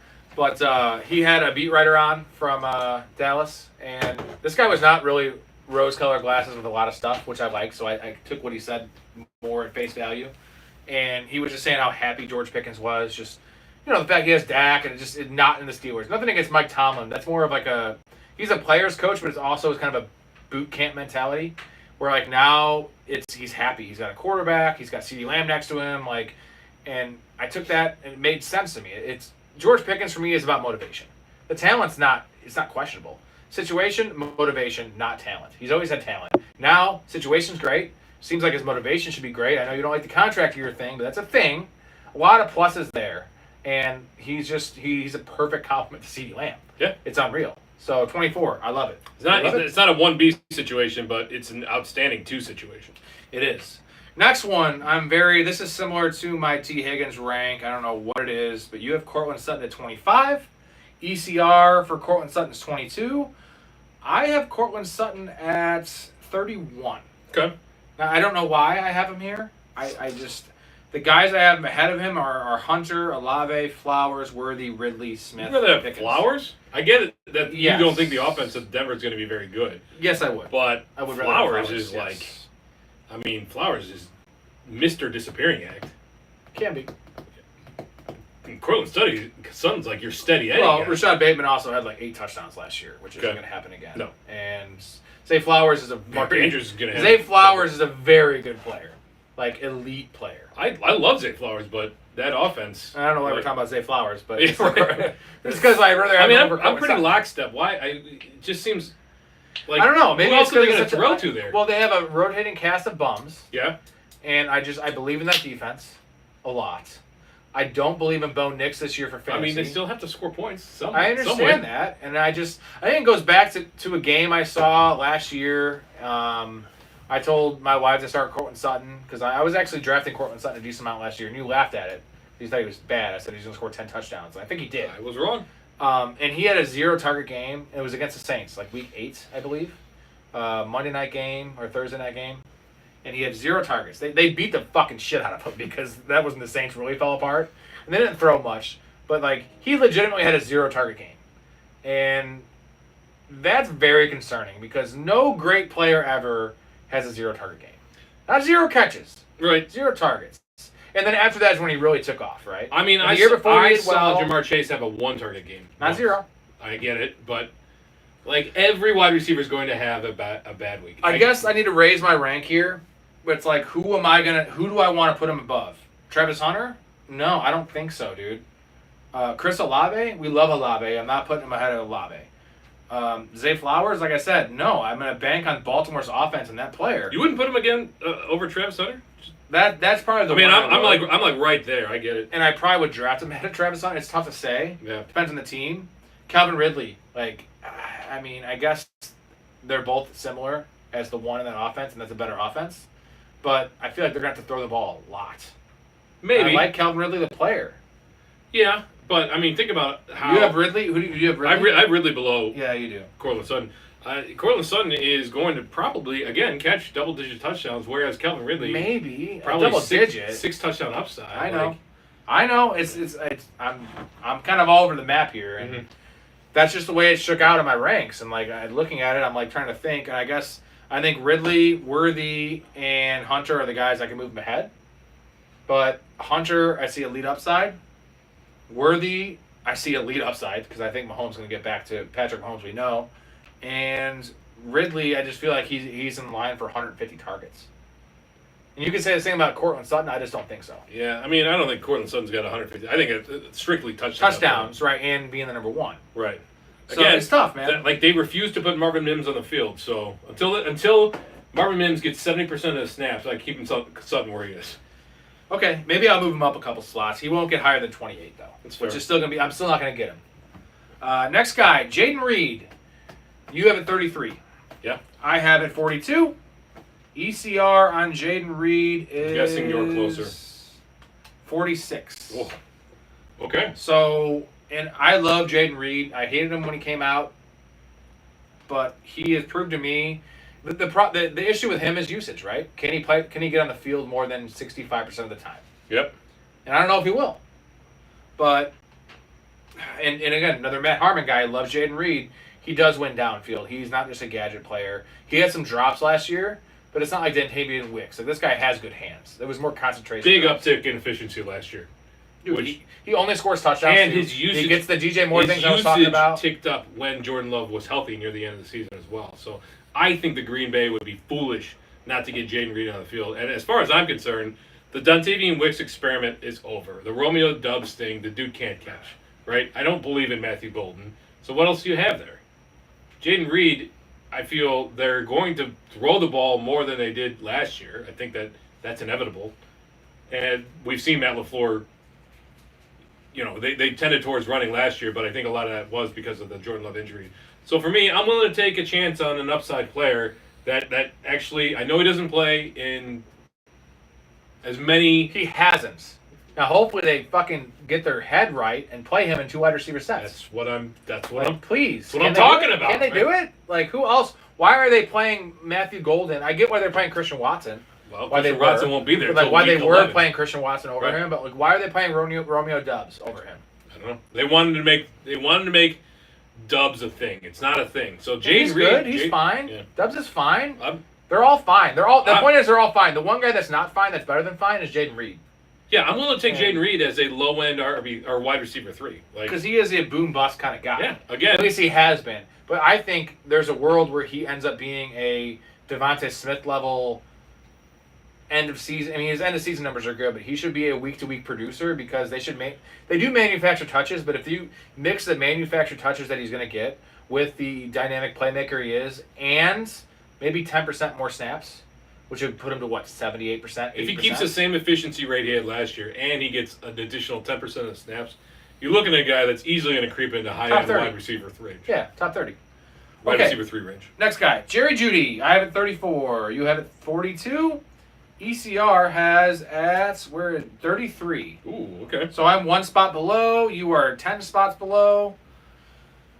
9 Yep. spots below. I was always a Jeudy guy. I don't think his film is great. He benefited greatly from the Jameis Winston experience last year. did. And he's a guy that's been miscast forever because Jerry Jeudy could not beat zone. He is one of the worst. He's DK Metcalf level bad against zone. And he's not really a slot guy. You think he would be, but he's more of just a man beater. And he is athletic. He's fast. He's a gazelle. I just see mass target upside here. And I'm a Cedric Tillman guy. Like I like Cedric Tillman at ADP much more than I like Jerry Jeudy at ADP. That's why I have Jeudy right where he's ranked. I think the Browns are going to be better than we think this year. Not record-wise, mind you. They're going to be bad. They're going to win 2 games. They're going to be competitive, right? They're going to lose games 34-27. They're not going to be competitive. Yeah, no, not record-wise. They're going to be competitive. Joe Flacco, as long as Joe Flacco's starting. We have they're okay. Look at Judy's numbers outside of that small sample he had with. Yeah, he Jameis was like Winston. wide receiver 52. And then compare that with what he had when Cedric Tillman was on the field. I know. And I'm not buying into a 5th-year breakout for a wide receiver that. Got him. Nice, good job. That did very, very little in his first 4 years in the league. I get it. I just feel like And a he rotating is- carousel at quarterback. if Jerry Jeudy stays healthy all year, how many targets do you think he's getting? 100 and Like 130? no, Dude. 110 maybe. Really? Yeah. Who's getting targets there? I think they're going to keep the ball on the ground. I think they're going to hide. But these they're not gonna be quarterbacks able as to. much as possible. Okay, I see 130. Okay. So that's 80 I mean- catches. It's 80 catches, dude. It's 80 catches. David Now, Njoku. the don't question forget, is, you got and Cedric Tillman, and I love Samson. PPR like monster and David Njoku. The question is, how many games is he going to play? Because will they shut him down? Right? Will he get hurt? Because he's a soft tissue pussy. Can't talk. I just feel like he's a floor play, and if you wait, like you could do worse than a guy you know is going to get 7 targets a game. That's all I'm saying. Potentially, I mean, seemingly. yeah. He is, and your rank is That's way fair. too low. I'm more than okay missing out on Jerry Jeudy this year. But I see the guys you have ahead of him. I see Jerry Jeudy being And I drafted understand high, that. and I see him hitting waiver wires by week 4. Very. I don't feel like I'm drafting him that high. I know, like, I have Diggs ranked after him, and it's like I should probably take Diggs. Oh, but, like, I love Diggs over him. but it depends on the build because, like, Diggs is gonna have some early season questions, health, Yep, maybe. role in the offense. Like Jerry Jeudy's gonna be on the field playing a lot. I like guys that get targets, and I guarantee I don't know what he's gonna do with them.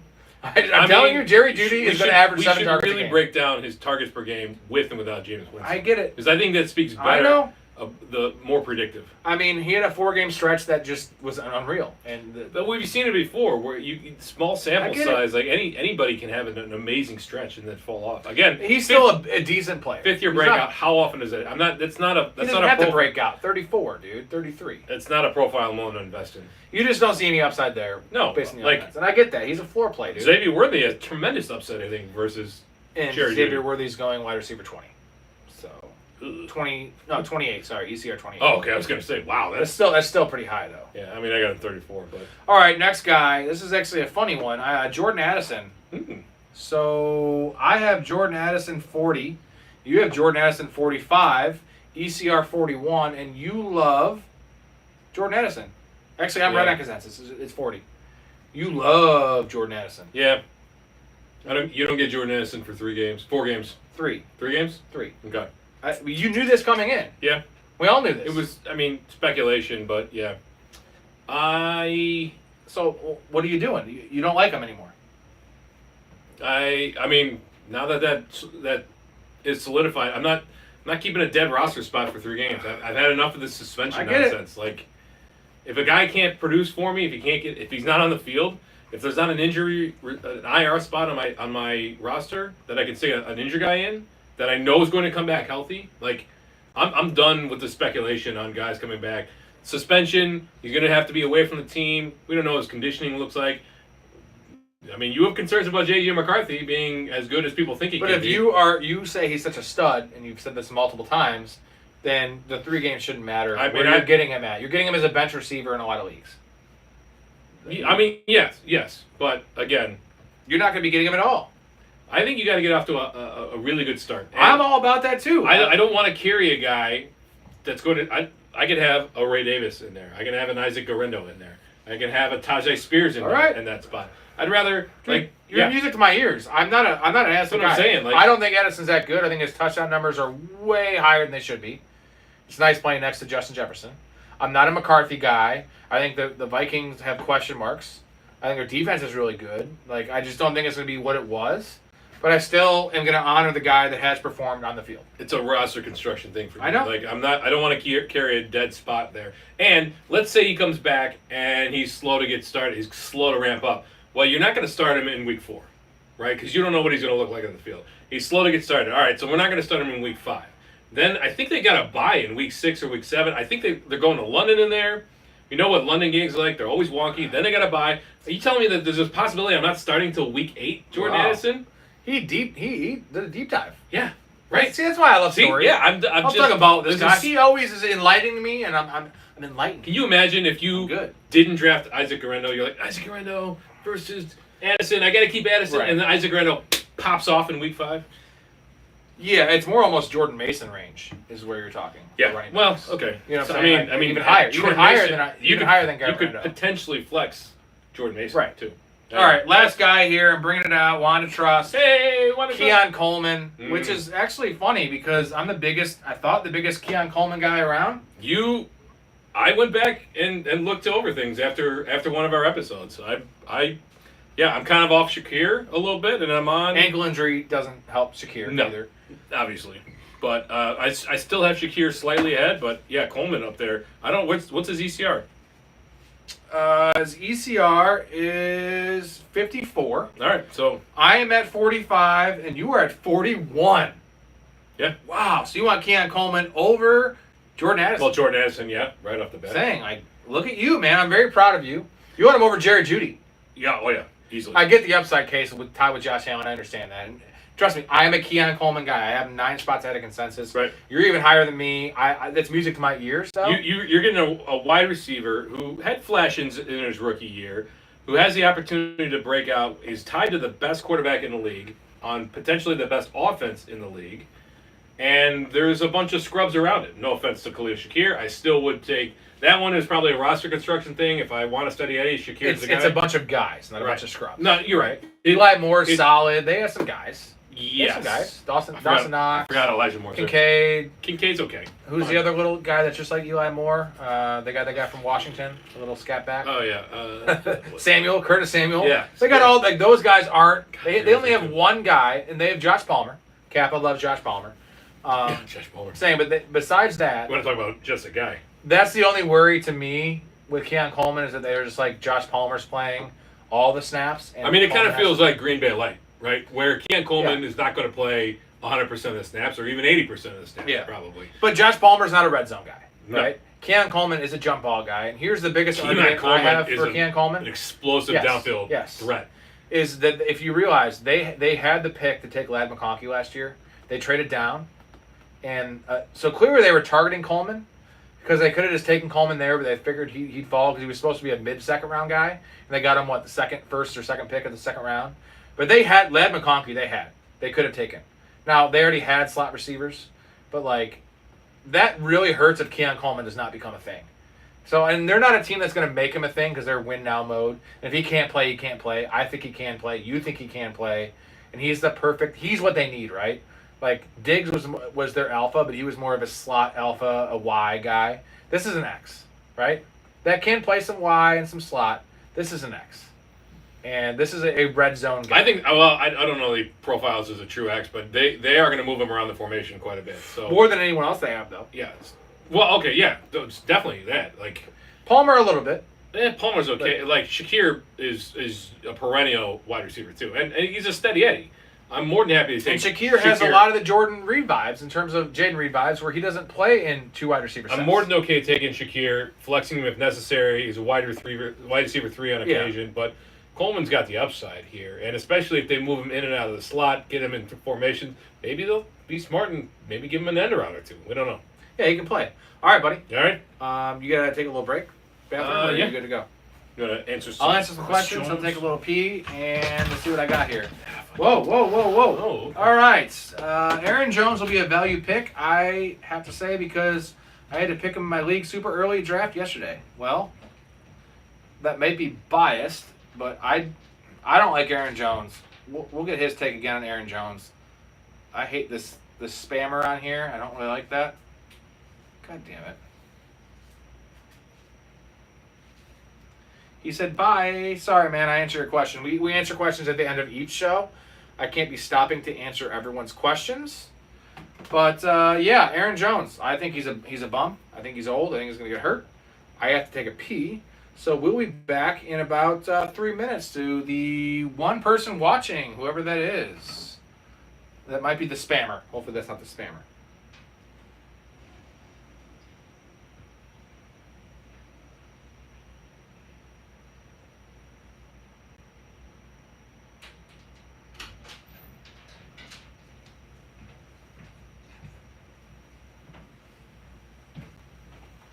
All right, taking the table. Okay. How's it going here? Why don't you answer questions live? That's just because the videos aren't meant to Oh. Shakir. Ew. Aaron Jones will be the value pick. I have to say that because I had to pick him in my league super earlier draft Saturday.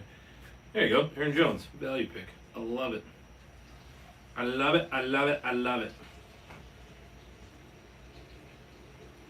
Okay. Ba.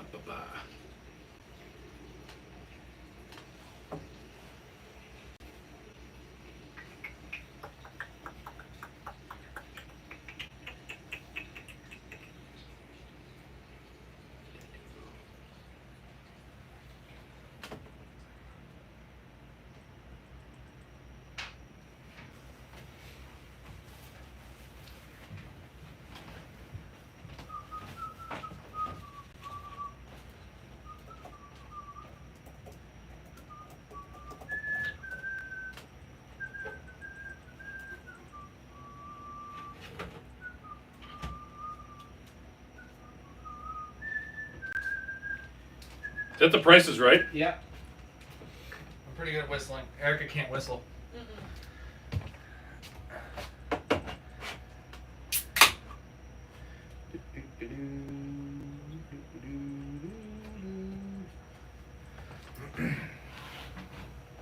Okay. Fades or reaches? Reaches first. Reach arounds first.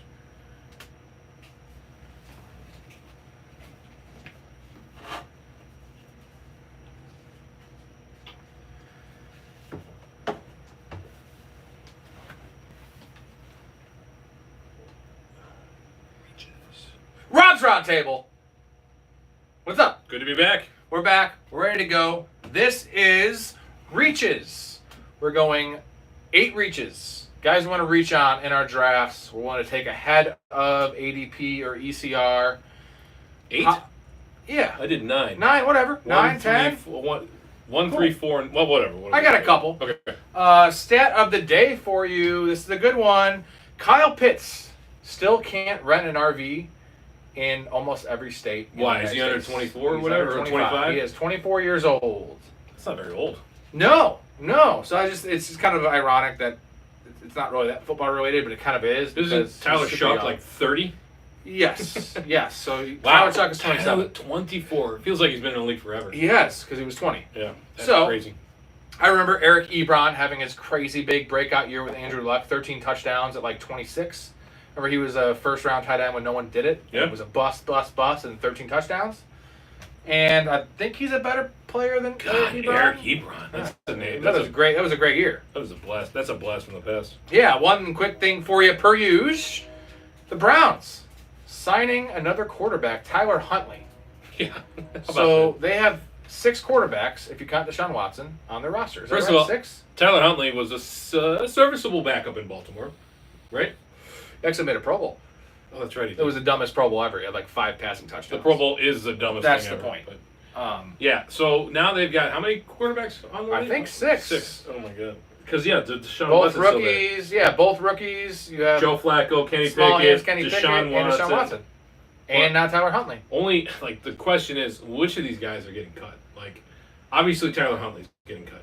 Yes. Obviously. Kenny Pickett?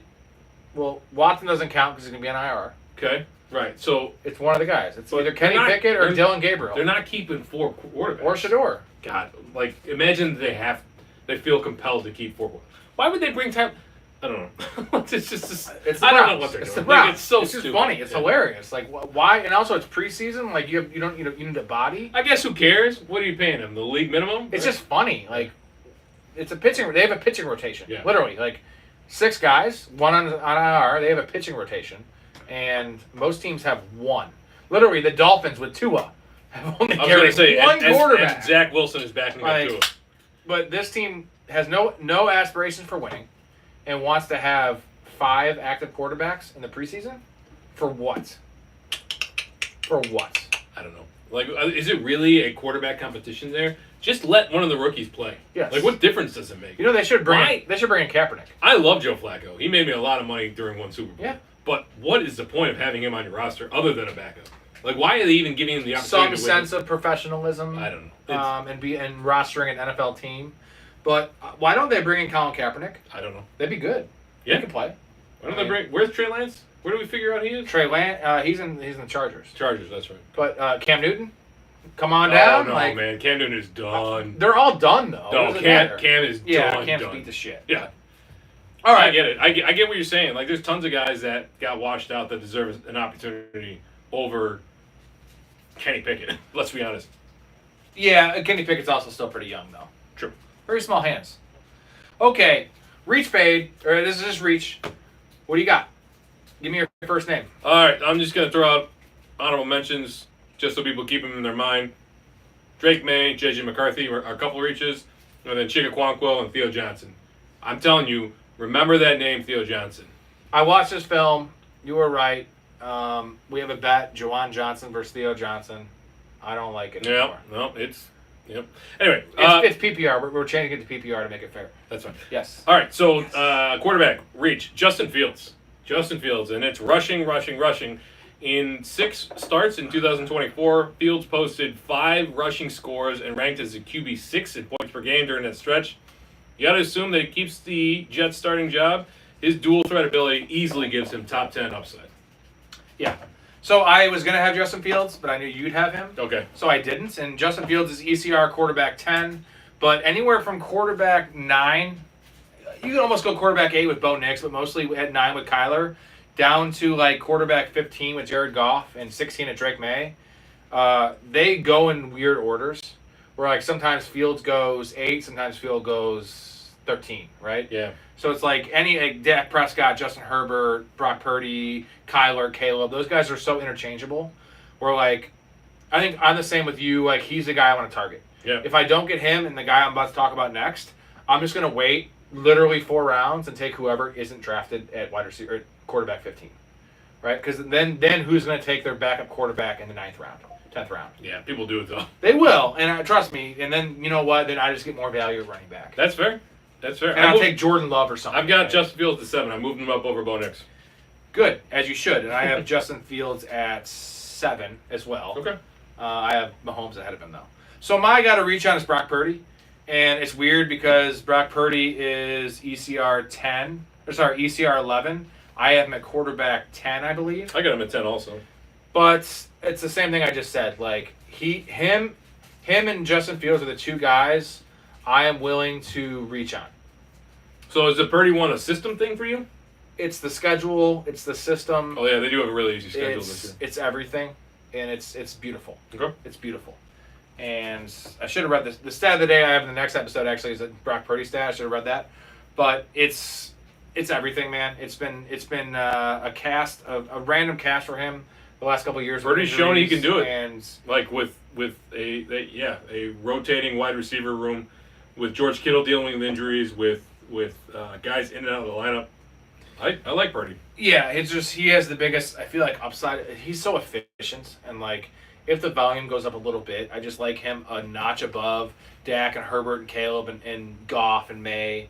You know, May has more upside maybe in terms of like the rushing, but like I might move him up to 9. Maybe. Purdy. Yeah. Wow, Over Mahomes. Ooh, oh, jeez. All right. Yep. Who's All your right. So guy? next reach is Jonathan Taylor. So these are running backs. I'm going to do the next 3 are running backs, and they're going to be in ADP order. So Taylor, I think we are forgetting what he did last season. The final 3 games of 2024, he finished with 95 rushing attempts, 520 rushing yards, and 6 rushing touchdowns. 31 PPR points per game. Yeah. If you want to talk about upside, there's your upside. I'm not even going to prorate that over a full season because it's not going to happen. But And that includes the fumble he had and the Deshaun Jackson he had. Oh, that includes yeah. that. I Take forgot add he 6 dropped points it, of yeah. that because Jonathan Taylor is not a Deshaun that Jackson. was an out of character Yeah. thing for him to do. It's because he was so frustrated. That was the first game of this breakout where he was Yeah. so frustrated all year, and he was like, finally broke one. I'm sure that cost people It cost him championships. Yes. Anyway, Yes. so we now know that the Colts quarterback room is extremely shaky. They're going to lean on the running game again. That means volume for Taylor. Volume plus career efficiency. He's a 4.6 plus yards per carry guy. That equals top 5 at position to me. So I'm willing to reach for him. I've got him all the way up at 6.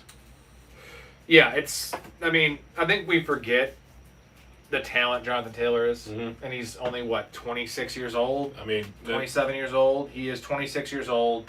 I think we're forgetting just how good he is. I mean, he did have a number 1 overall running back season. 1,800 rushing yards with and this 18 team. touchdowns. Yeah. And he also had 40 catches that year. No, So- that has ticked down recently, but like I feel like he's not Derrick Henry, if that makes sense. He has 25 to 30 catch upside, where like Derrick Henry will never get over Did you 20. see that one almost behind the back catch he had that one time? He- Like, he's he a can good play. pass He can play. catcher. Yeah. Like, they didn't use him as a pass catcher too much in Wisconsin, but when they did, like, this is getting the guy in space, right? And they have, so Josh Jacobs, for instance, has no one behind him, but Matt LaFleur loves to run a 2-back system. Jonathan Taylor, they don't like running a 2-back system, and there's no one behind him. I know DJ Giddens is a solid rookie prospect. yeah, but, he's a good prospect. a rookie's not going to push him for like taking series from him. He is insulated to getting 300 touches. And, like, we know that there is no rotation there. So when Jonathan Taylor went down, everyone's like Zach Moss or whomever. Like, the level of talent that Jonathan Taylor has other than the other guys, because none of them could even get to 60% of what Jonathan Taylor was, even though they were getting all the work. And it's a good system. We saw what Zach Moss did 2 years ago that Yeah. got him that contract with Cincinnati, right, for that 6-game stretch. Oh, yeah. And remember how he held out and then had the ankle injury? Zach Moss was like a high-end RB2 for those weeks. And Zach Moss blows dick. Like, officially blows dick. Like, I saw him the other night. I don't want to get into that. But, all right. My first running back reach is Tajay Spears, ECR 38. I have at 31. I think this is a perfect blend of a guy that is going to be weekly usable in terms of the RB3 spot, and if I want to wait, in PPR especially, which this is PPR list, baby, as you know. And an elite option if there's an injury to Tony Pollard. And there's a chance it could be a Chase Brown situation from last year. Now, that was also Zach Moss getting hurt, but the path was already Chase Brown was going to take his job. Maybe it would have happened 2 weeks after it happened. Like, Chase Brown was going to be the bell cow there eventually with what we saw from Zach Moss. And Tony Pollard is on the decline. He is. I like Tony Pollard. He's good. I have a really great stat here for you. Let me see if I can find it. Okay, so Titans RBs in top 12 scoring weeks last year. Tony Pollard had 2. Tajay Spears had 3. Games as a lead back. Tony Pollard 13. Tajay Spears 3. So Tajay Spears was top 12 all 3 games he was a lead back. Now, I guess that it was nice because Tony Pollard wasn't there to take touches, so he got all the work. Right. But I'm just saying, 3 for 3, and Tony Pollard had 2 out of 13. And there were some weeks where Tyjae Spears did not play because of concussion in the ankle. So, it's kind of damning. And I like Tony Pollard, man. I think he's solid. But Tony Pollard is not. And the thing is, Tyjae Spears is not really a goal line guy. But Tony Pollard's definitely not a goal line guy. He has been historically inefficient with the Cowboys, with the first couple years with the Titans. When we have to assume that Titans offense is going to be at least marginally 100% better. better. 100%. It can't be worse. No, that's what I'm saying. I have faith in the Titans. Okay. I do. I'm, And I have faith. Tyjae Spears, watch his film, you're man. big on Tyjae Spears. Dude, he's a jitterbug, man. My wife loves Tyjae Spears. Like, he's a little guy with the big helmet. Yeah, I'm just concerned that Tony Pollard's not going away. I get it. I think it's a. What do you think? What would you bet if they both stay healthy? Marginally better offense, right? But they're still going to win 7 games at most. What is a snap share? 60-40? Yeah, 65-35. Oh. No, 60-40 seems right. Okay. I think it's more 52-48. Yeah. Tyjae Spears is a better player. He's a good player. Then why is Tony Pollard the lead back there? Because they paid Tony Pollard, and Tyjae Spears has struggled with injuries, man. Yeah. And Tony Pollard also struggles with injuries. I just love it, man. RB38, whew, reach on him all day. I don't got to take him at 31. That's fair. Take him at 35. 35. What do you got? So I'm going with R.G. Harvey. Reaching on him. I'm reaching on R.G. Harvey. that right? I am warming on this guy. And I love the fact that the Broncos depth chart came out, the unofficial depth chart. 5th. He was 5th on the depth chart. J.K. Dobbins was 1st. But we know how Sean Payton is. That's like a Browns quarterback depth chart. Well, Why do you even have 5? They're not going to carry 5 in the season. No. But Who is you're that? telling me that he's McLaughlin? going to McLaughlin, Audric Estime, J.K. Dobbins. Who was the other guy ahead of him? I have no idea. But it doesn't matter. It's actually Wally Pipp. He's not- Wally Pipp is actually on the He's depth not chart. 5th on the depth No. chart. This is Sean Payton doing his rookies. He did that with Alvin Kamara. He's a his clown. rookie year. It's ridiculous. But the Broncos are high on R.J. Harvey. He was a 2nd-round draft pick. They traded up to get him. Camp reports are very glowing on this guy.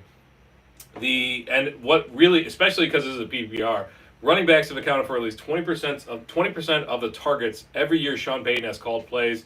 This is his Alvin Kamara. This is his new guy. They were 5th and 1st in RB target share in Denver, too, not just New Orleans. He's got 50 catch upside, I think. So for More. me, yeah. I think more. Okay. Well, then there you go. Yeah. Like, My worry is the goal line work. But, so he is ECR 24, and you I have him think at he's 21. going to be scoring outside of the 10 more often than you think. I think that we're looking at like Kamara light. I loved him coming out, and mostly because he was projected as a mid-3rd to early 4th round pick. And I was like, this guy should be maybe not 2nd, but I had him definitely higher than where he was graded. And they went really high on him because that was Sean Payton's guy, which is a ringing endorsement because when Sean Payton likes a guy, he's like a gay guy in a bar. He's going to fuck him. Yeah. And he's going to just use R.J. Harvey. It's just the worry is it might take a little time. And it took time when Alvin Kamara came out, too. And But so, it's baked into his price, too. yes. Right? It's We not know- but he's going to be a starter on your team. I'm hoping that this depth chart bumps him down a little bit, get a little value on him. Even more, yeah. RB 25-ish. All right, next guy for me, Dylan Sampson. I can't believe his rank hasn't changed that That's much. a good one. That's a good And you know what his ECR is right now? Currently. one. Like for overall or running back? Running back. 50? 55. Okay. And it was like 64. But the news today that, I don't know if you saw this. I know I told you a couple things. You haven't looked. I'm always looking. Quinshon Junkins has waived the right to a speedy trial. I did see that. I So don't know what essentially- that means, but It means that he's willing to wait it out, like a Brian Kohlberger situation. yeah. And he hasn't signed his contract, so he's not going to get suspended, but he hasn't had a contract.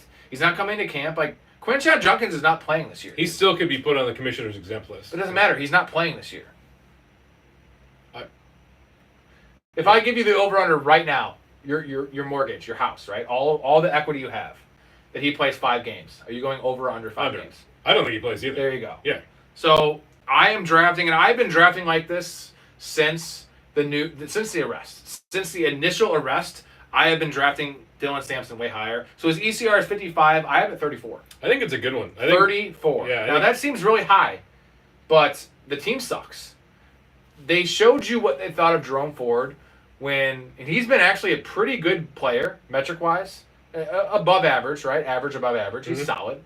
But they drafted not one, which is an early second round pick with Junkins, but a second guy in Dylan Sampson, who actually in a lot of circles and rankings was actually a higher graded prospect than Quinshon Junkins.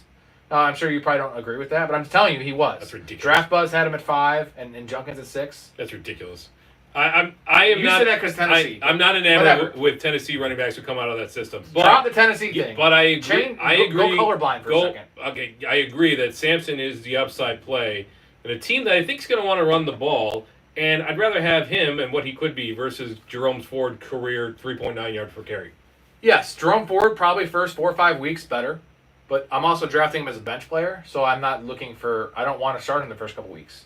But like Junkins isn't playing. Judkins, whatever. I'll never get it. I can't. I'm drunk. My mouth doesn't work like that. I can deep throat though. True.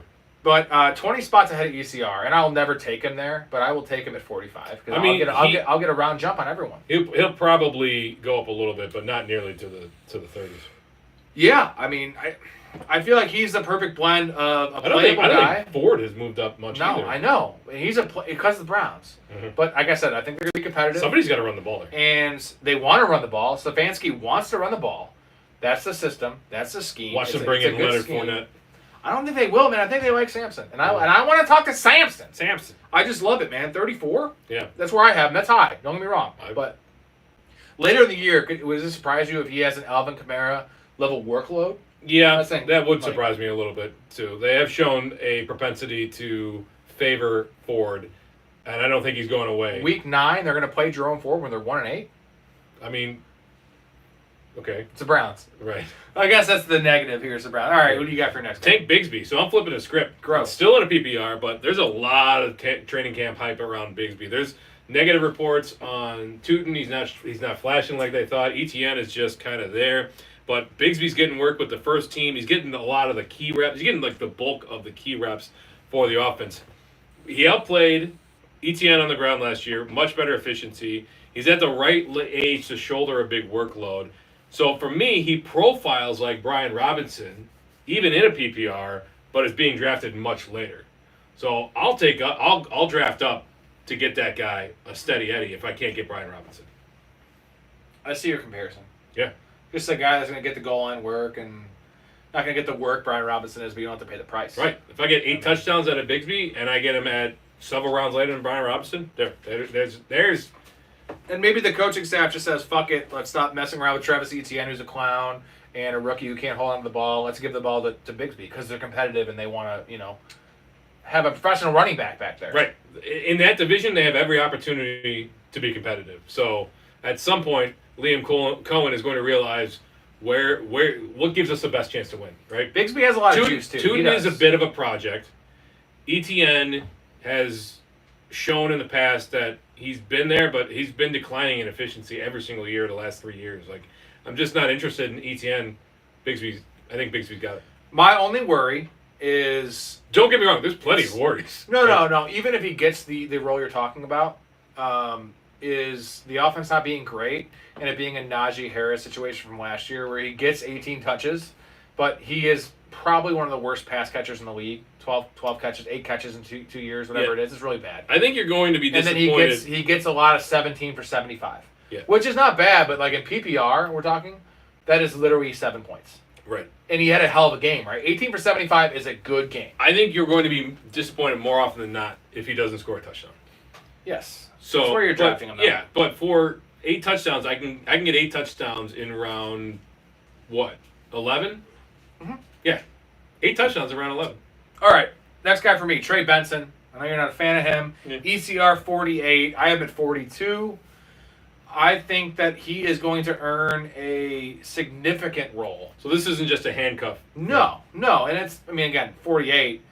You're looking at in the RB4 range. So it's definitely not a guy I'm going to be starting early on. I don't have to. But good player. Mm-hmm. He's a good player. Mm-hmm. Better than average offense. Not better than James Conner, though. I think he is. Ooh, okay. James Conner is more of a reliable player. Better blocker, better pass catcher, more reliable pass catcher. Coach's pet, proven, I get that. Like, who has more juice at this point in their career? Probably Trey Benson. Dude, Trey Benson's a 4-4 guy. Yeah, fast. probably Trey Benson. Yes, it is Trey Benson. It's just, can he earn more of a role? And they gave him a little bit last year, a little taste of it. I don't know, man. Connor's injury prone. And I can see as a handcuff, but again, even when Connor was out last year, like Trey Benson did not it was pop off. one game. Yeah. One game? But he didn't pop off. Like you would expect that he I know, and Ray Davis did pop off when he got the chance. And even when he that. didn't get that chance. I know, Remember I get that. Yeah. I get that. Thursday night? Anyway. Yeah, I think it's good. As a handcuff, I think he's good. I don't think he's going to earn a role as long as Connor is healthy. I think he's going to have more snap share than Ray Davis does. Interesting. Come on, dude. You think they're going to give James Conner 75% of the snaps? What did they give him last year? But there's a point where they can't do that. 82%. Fine, then give it to him, and then he'll get hurt. Okay. So I think I love Trey Benson, the player. I'm willing to reach up for Trey Benson. I want all those. And if you recall, I was not a Trey Benson guy coming out. I thought he was stiff. I thought he was a worse version of Dalvin Cook because they kind of comp to similar players. A somewhat bigger guy with really good straightaway play, straightaway speed, right? Well, Dalvin Cook was not exactly a home run coming out of the draft. He was a second-round pick. Trey Benson's second-round pick. Trey Benson's a good player. Yeah. And he has a lot of juice. I think he's an underrated pass catcher. I just think this is Connor's backfield until further notice. I mean, the hot take. Thanks for the hot take. It's James Conner's backfield. I understand that, but I just think Trey Benson. I think it's a reasonable reach for a handcuff, but I would not expect him to get any meaningful work as long as James Conner is healthy. He's going to have more meaningful work than any of the other handcuffs. You won't be able to play him. Maybe. Okay. But more than the other handcuffs, right? Yeah, except Algier. Braylon Allen. Okay, but Braylon Allen, my concern is he doesn't have the handcuff role, right? I know Trey Benson's 100% having the James Conner role. Yeah. I don't know that about Braylon Allen. We don't? Yes, Braylon Allen probably will have. I do, though. Shut the fuck up. All right.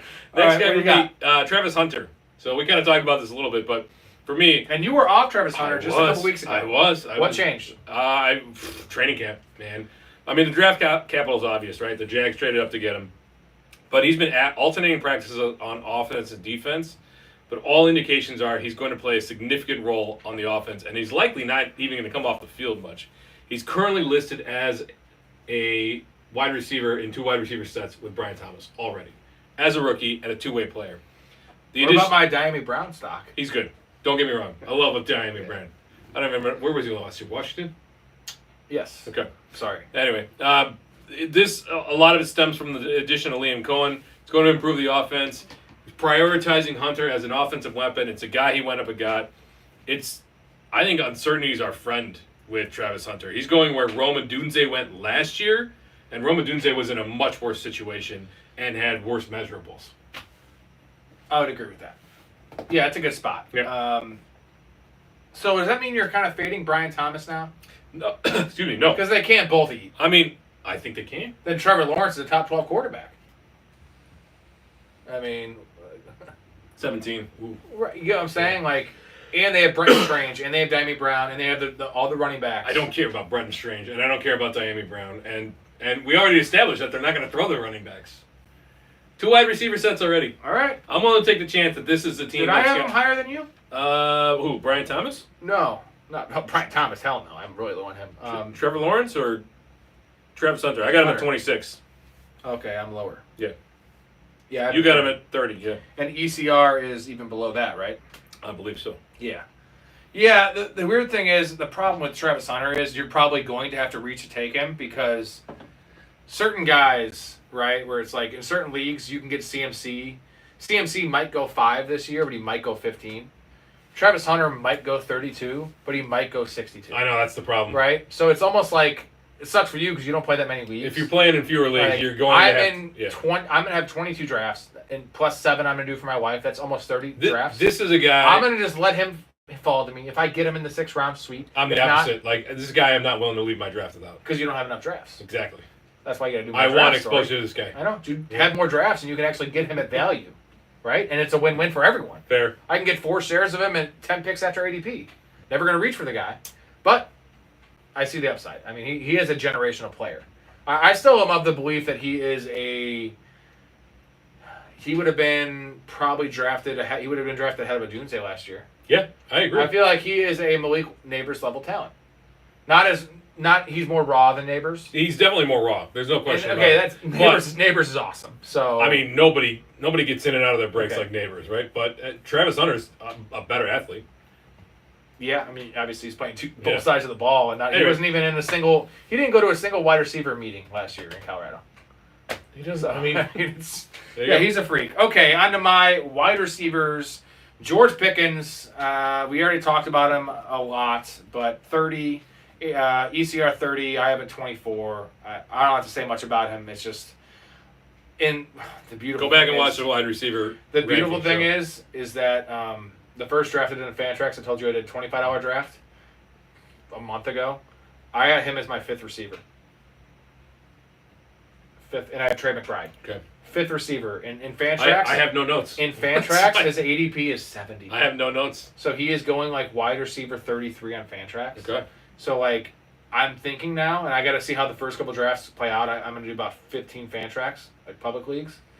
And I'm going to start just going running back, because if I can get George Pickens, and I'll reach for him right at like pick in the 60s, if I can get him as my wide receiver 3 and go running back, or get an elite tight end and get him as wide receiver 2 Yeah. with RB with Bijan Robinson and Jonathan Taylor, like the upside of George Pickens is so great, and I feel like the downside is what he did. It has to be better than what he did last year, right? I can't imagine. So, like, it's what's worse. his downside? Wide receiver 36 is Yeah. as low as it can get, where the Cowboys disintegrate. He's pouting. He gets nicked up. Like, that's his downside, and he's going 30. But his upside is 12. Yeah, barring injury, I don't think he's anything worse than a low end wide receiver 3. And his upside is Worse. wide receiver 1. Probably 14, a high 15. wide receiver 2. Yeah. That's really good. No notes. I love No it. notes. Yeah. Okay, what do you got? Chris Olave. So I'm kind of turned around on him too. I was a little worried about concussions, obviously, blah blah blah. You have turned around a lot of guys I that have. I've talked about that I was higher on than anyone, and I'm still higher I on am them. not- And you're higher on than me. I'm not too proud to Keon admit. Coleman, Chris Olave. I am willing to change my mind if new information becomes light, and some of those things are looking back at what he did last year. In this case, he converted a career high 73% of his targets with a career best 9.1 yards per target and 2.2 yards per route run. He's been over 2 yards per route run in all 3 of his seasons. He's going to play in the slot at a higher rate this season, which is going to limit the potential for hospital balls that Derek Carr liked to throw. Yes. Kellen Moore is a vast improvement over Dennis Allen, and I'm fairly certain there's a directive from the Saints organization to not put Olave in bad situations. So, assuming he can stay healthy, I think you're getting a tremendous value on Chris Olave. Definitely. You're preaching to the choir. I have him at 29. You have him at 23. Mhm. ECR is 31. And it was like 35, 36. It's moving up. It is moving up. But I'm high on him, but like, I guess the We questions forget how of- good he was in years 1 and 2. No, I don't forget. I was never a Chris Olave guy. I thought he was overrated. Now he's underrated, right? Like Yeah. he is a good NFL receiver, and he can win at all 3 levels. He's not flashy, but the guy is tough. And I guess I'm baking in probably a little more than you are the concussion problem and the offensive problem. Well, that And is. I like Tyler that- Shuck. that- You don't like Tyler Shuck. I don't. I like Tyler Shuck. That is the risk, is the offensive play in general. The Saints are going to be bad, we know that, but there's nobody else there. I mean, Rashid Shaheed, yeah, but he's already dinged up. Like, Yeah. Shaheed has his own injury concerns. And this is PPR. yeah. Would it His surprise you? range of outcomes is so low. So he's going at 31, right? I feel like there's no way he could be top 12 because his Vegas prop is 3.5 touchdowns. And, like, he's not going to catch 10. No. But would it surprise you if Olave had a 30, not 30, but like a 27, 28% target share this year? no, my hot take was he's going to have 100 catches. So I feel like his upside is probably wide receiver 15, which kills his ADP. Right. But his downside is like, again, this is points per game. I'm not talking about total points because it's a concussion issue. His downside is where you're drafting him. So he doesn't have, like, again, George Pickens has wide receiver 1 upside. Like, and especially you're talking about some of these guys with the other wide receiver getting hurt, especially the wide receiver 2s in their teams. He's a wide receiver 1. He doesn't have wide receiver 1 upside. There's just no world. No, I don't think so. But he has But- mid-range wide receiver 2 upside and literally the greatest floor ever. I think his low end 7 catches a is game, right? A low end wide receiver too. Now, Yeah, don't get me wrong. 28. Like the concussions are obviously a problem, and you might say, well, you're not taking Jordan Addison. We know what his going to 3 games, but in this case, we know we're getting Olave to start, and if he does get hurt, you could throw him in an IR spot or even cut him, like if worse comes to worse. Yeah, you're looking at a 6th-round pick, Yeah. 7th-round pick. I know it seems steep, but like I don't know. the upside is you can get an upside guy later or a safe guy later. You could take a Jacoby Myers or something. I stopped caring about like, okay, if I don't want to bust on my 6th-round pick. Like the chances are your 6th-round pick is not going to be on your roster by the end of the year. Like that's just the nature of this game. Mm-hmm. So I stopped worrying about it. Anyway, you don't want to reach on guys in the 1st round. You don't want to take risks there. That's what I'm saying. 1, 2, 3. Anyway, who's your next? Yeah. guy? Next guy, Ricky Pearsall. Ooh, nice. Now with the news today, I know today, so Juwan Jennings has a calf injury, and that has been documented, but I don't know if it's a contract calf or an actual calf. Yeah. Right? Because It's an actual calf. If he signs tomorrow, though, could he be back? We don't know. Of course. Well, but we don't know. It could actually be an Don't you injury. remember the Devontae Adams injury last Right. year? There's been a bunch of them, man. Ricky Pearsall, he is wide receiver 44 in ECR. I am at 36. I love early season Ricky Pearsall. Again, like, I feel like here's the thing that's been changing in fantasy is, I'm a big best ball guy. Mm-hmm. Best ball has kind of like seeped in and ruined people's minds where like best ball, especially these big tournaments, it's all about 15, 16, 17. You got to play for upside in those weeks. In redraft, if you don't win the first couple weeks, you're setting yourself in a big hole. A big hole. And Ricky Pearsall, I know he's unproven, but with Juwan Jennings banged up, even if he's healthy, Ricky Pearsall is the number 2 in that offense. Okay, call it number 3 with George Kittle. But who else is there? Easy schedule. You know it's going to be efficient with Purdy. He's a great player. They're going to find creative ways to get him the ball. They spent a 1st-round pick on him. I don't think there's any risk. I mean, there's obviously risk with everybody, but I don't think there's nearly as much risk as what his ADP tells us. That's the ideal Right. Brandon wide receiver Ayuk. 3 if you wait. The fact that Brandon Ayuk is not going to be there until at least week 10. And they hate Brandon Ayuk. So if Ricky Pearsall shows out, Assuming he stays he's not like healthy. Ayuk's not taking his job, and they're going to play 3 receivers anyway. But he's not taking his job. He's not taking his role. There's Ricky enough for Pearsall, Kittle, Juwan Jennings, and Ricky Pearsall there. Who's most likely to take the Deebo Samuel role? I don't know. I think Kyle Shanahan's smart enough to realize that there is nobody like Deebo Samuel. Not the running back touches. I'm saying the role of the creative little screen pop passes. It's not Juwan Jennings. He's too slow. They're not going to do it with It's not Brandon Ayuk. They're not going to do it with Ricky Pearsall. Yes, they are. I don't think so. He comps to that player, man. He's a 4-4 guy. The speed's there, but I don't He's know a, if the he's tackle a small breaking guy. ability- I understand that, but he is a feisty dude. Okay. I love Ricky Pearsall. Yeah, I I do too. I'm not I- arguing that. I just don't know that there's a Deebo replacement on this. I'm not saying a 1-for-1. I'm saying a mini Deebo. Yeah, I think they're gonna manufactured touches don't come for Juwan Jennings. They don't come for Brandon Ayuk. They're gonna come, and they don't. George Kittle might get some pop outs, but like it's gonna come for Ricky Pearsall. Not to mention his man numbers against man, one of the best in the league. I know it was a 3-game sample size. We're going from when he was actually healthy, because the week 7 through week 13 or whatever, he was coming back from a gunshot wound. The dude couldn't even like do cardio, so he wasn't even in shape. So Dudes need to stop getting shot. yeah, well he was a hero. Okay, what do you got? Jaden Reed. We kind of talked about him on the wide receiver show again. So we're talking about his efficiency, ridiculous efficiency, 2.5 yards per route run in 2024, which is 15th among all wide receivers. Like that. Uptick in target progression towards the end of the year, 24% target share over the final 6 games of the season, not even playing a full-time role. That's up 17% from the year before. That coincided with Love returning back to form. 5.1 yards after the catch, 11 broken tackles last year, converted 82% of his red zone targets. So here's where things get interesting. He is kind of a red zone guy that we don't really think about. He had 5 touchdowns on 11 red zone targets last year.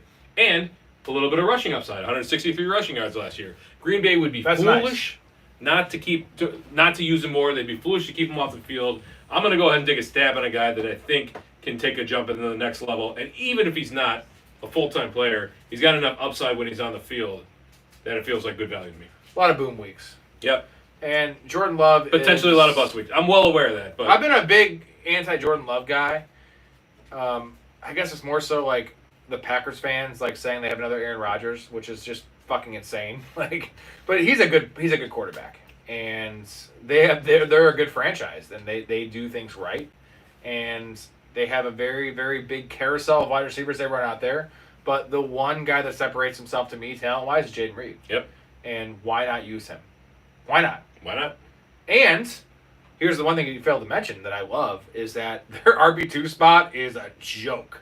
Okay, I like Marshawn Lloyd. You kind of like Emmanuel Wilson. I do like Emmanuel Wilson, but Marshawn Lloyd, his body doesn't like They him. have shown a propensity to play Jaden Reed out of the backfield.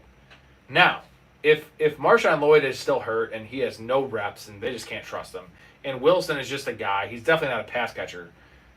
Maybe, just maybe, Jaden Reed gets seven snaps a game out of the backfield, which could even out his lack of snaps in two wide receiver sets, right? Don't forget, the Packers did it before with Ty Montgomery. Yeah.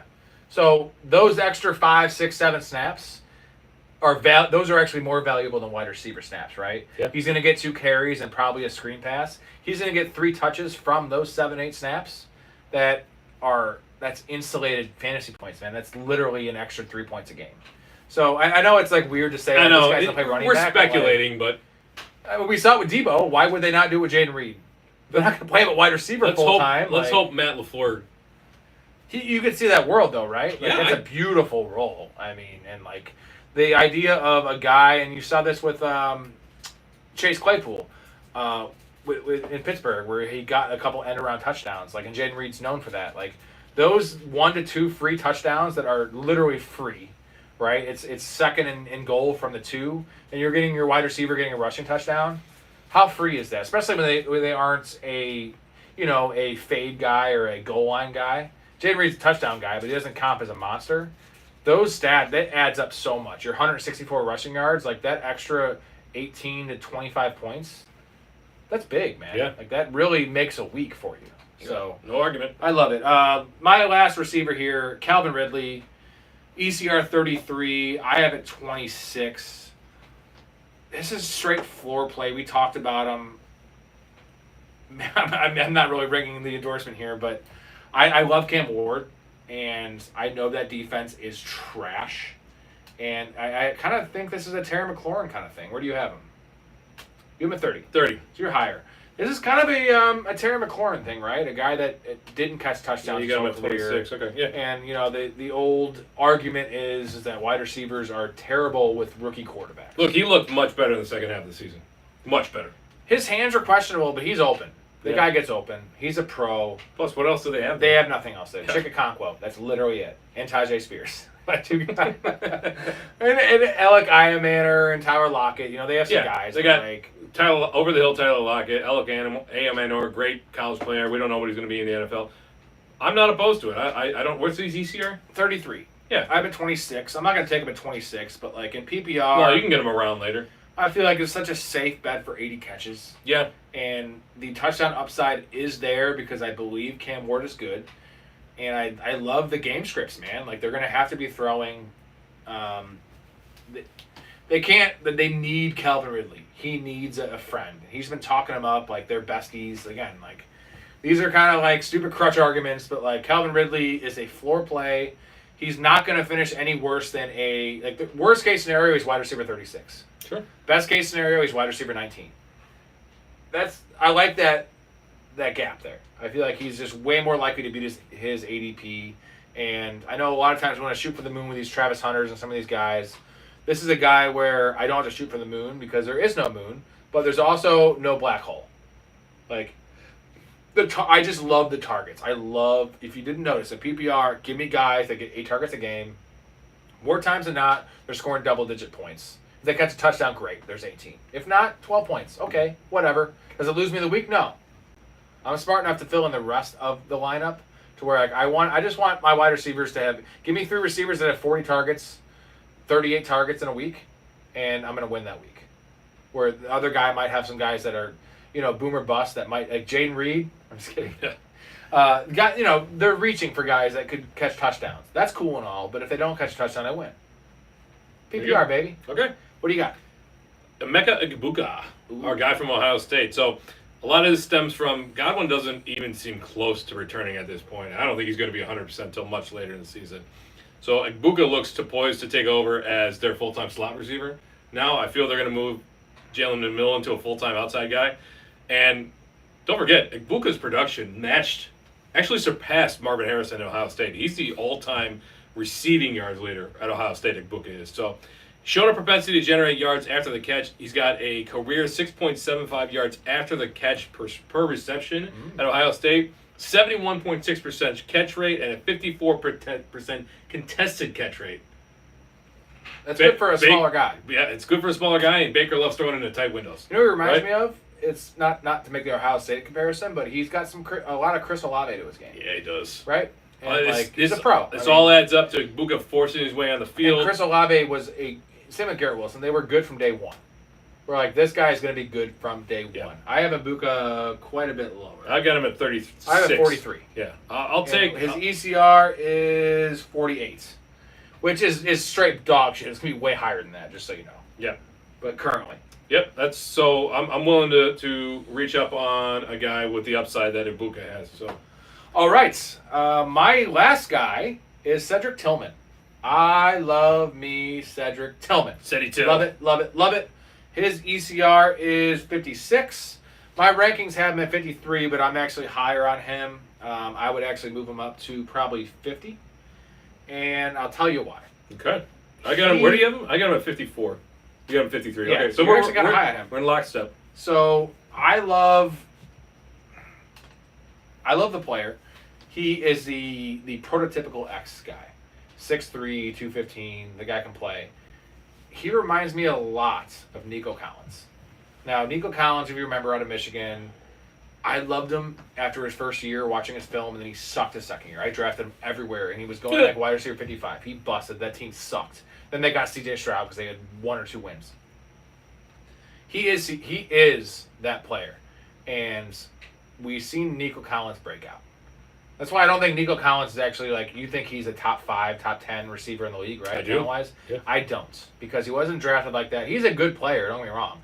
Cedric Tillman is also a great player, and we just haven't seen him. Concussion issues, Browns issues. I think that concussion thing was extended last year because the Browns were going exactly. Why would they bring him back? He showed he was step for step with Jerry Jeudy last year, and it was the Jameis Winston experience. I get it, but Cedric Tillman has always been a guy for me that is a snap eater.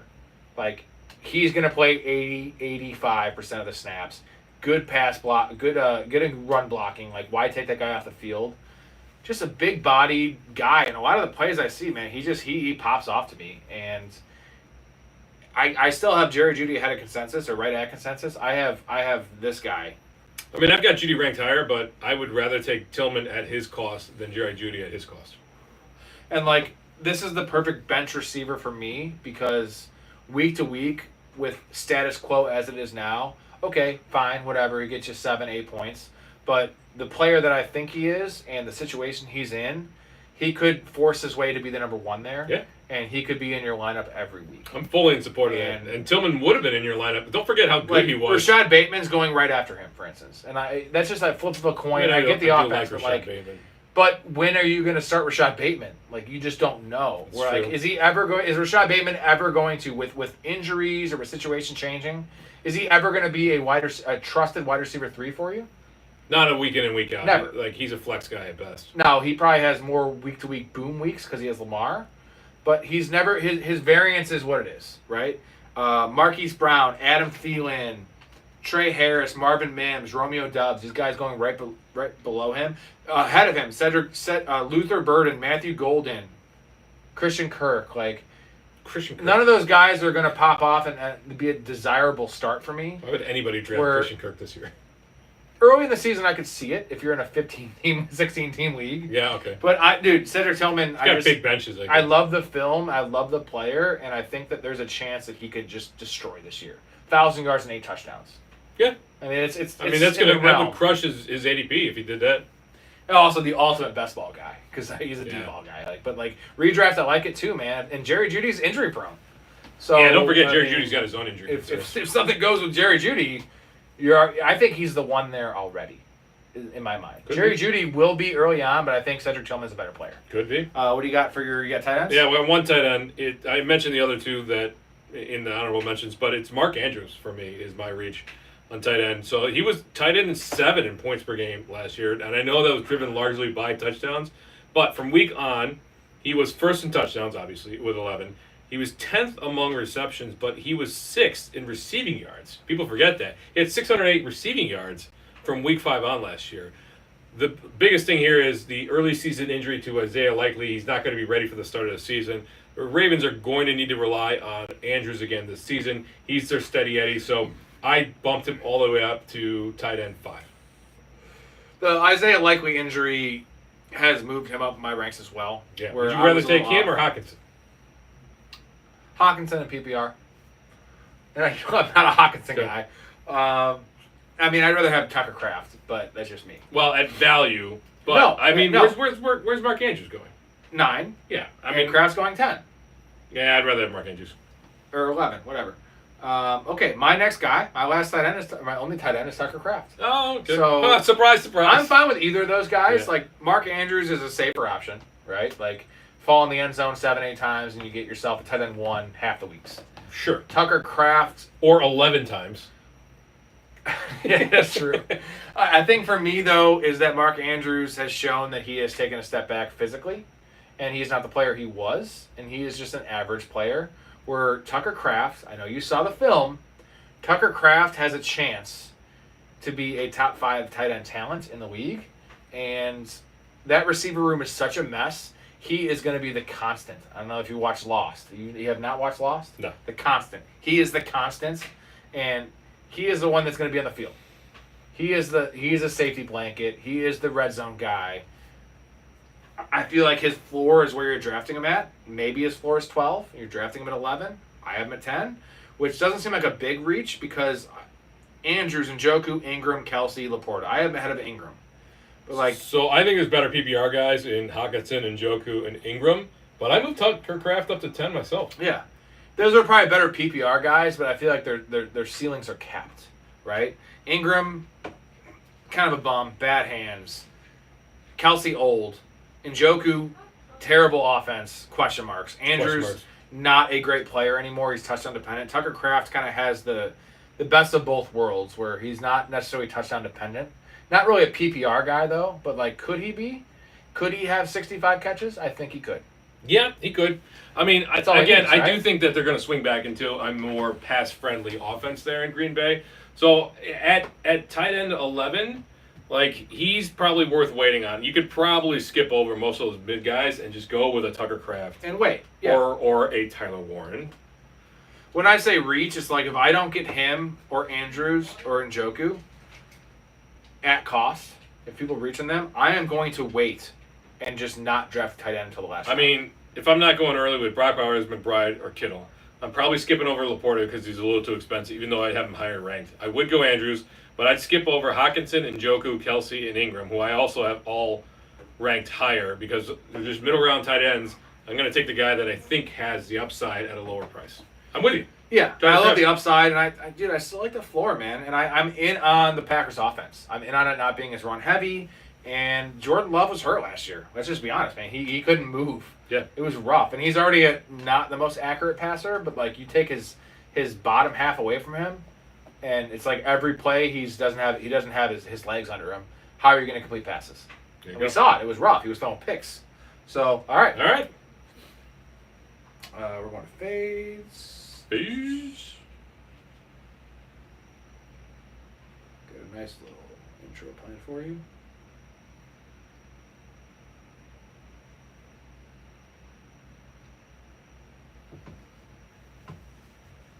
Rob's Roundtable. 1 out of 3. He's trying to I'm play immune cool. to it now. He is. I get really scared every time. I'm sure. So when you did it the first time, the 100th episode, my hat fell off when Kappa did it. It was crazy. It was beautiful. I went back and watched it. It was a beautiful the way he set it up, because I'm used to yelling at you, which is great that our show's intro is me yelling at you and yelling at everyone that's been on the show. It's kind of what I do. All right, this is fades. We're fading some guys here from ECR, from ADP. Doesn't mean we won't take them, but it means we probably won't get them. Right. These are guys that are going to have to drop in order for us to feel like they're going to return value. Would you agree? I know it's like a kind of a thing in the fantasy community. It's clickbait where do not draft. Do you have a do not draft list? Because I don't. No. I No don't. player is untouchable. Like maybe a couple, but like Deshaun Watson last year probably was. Well, one I of mean, them, yeah, but, like, you there's some objective at guys. every cost, a guy is worth it, man. Like I'm trying to think if like anybody has burned me so severely that I would not take. that's a losing strategy, though, is to have a list of guys you won't draft. That is a negative EV proposition in my mind. I can hate a guy all I want. But it's also like this is an emotional game, so it's I get it. difficult to sometimes take the emotion out of it to disassociate. I play yourself. so many leagues where it's the stock market. to me. Right, I'm sure there's people that have completely crossed Christian McCaffrey off their board. And that's But- early pick. And even though I have Christian McCaffrey ranked lower than most people, if he drops to the right place, then I'm more than happy to get him at value. my thing is numbers wise, playing so many leagues. If a guy's ADP is 40, and I totally off him. Cortland Sutton, right? Mm-hmm.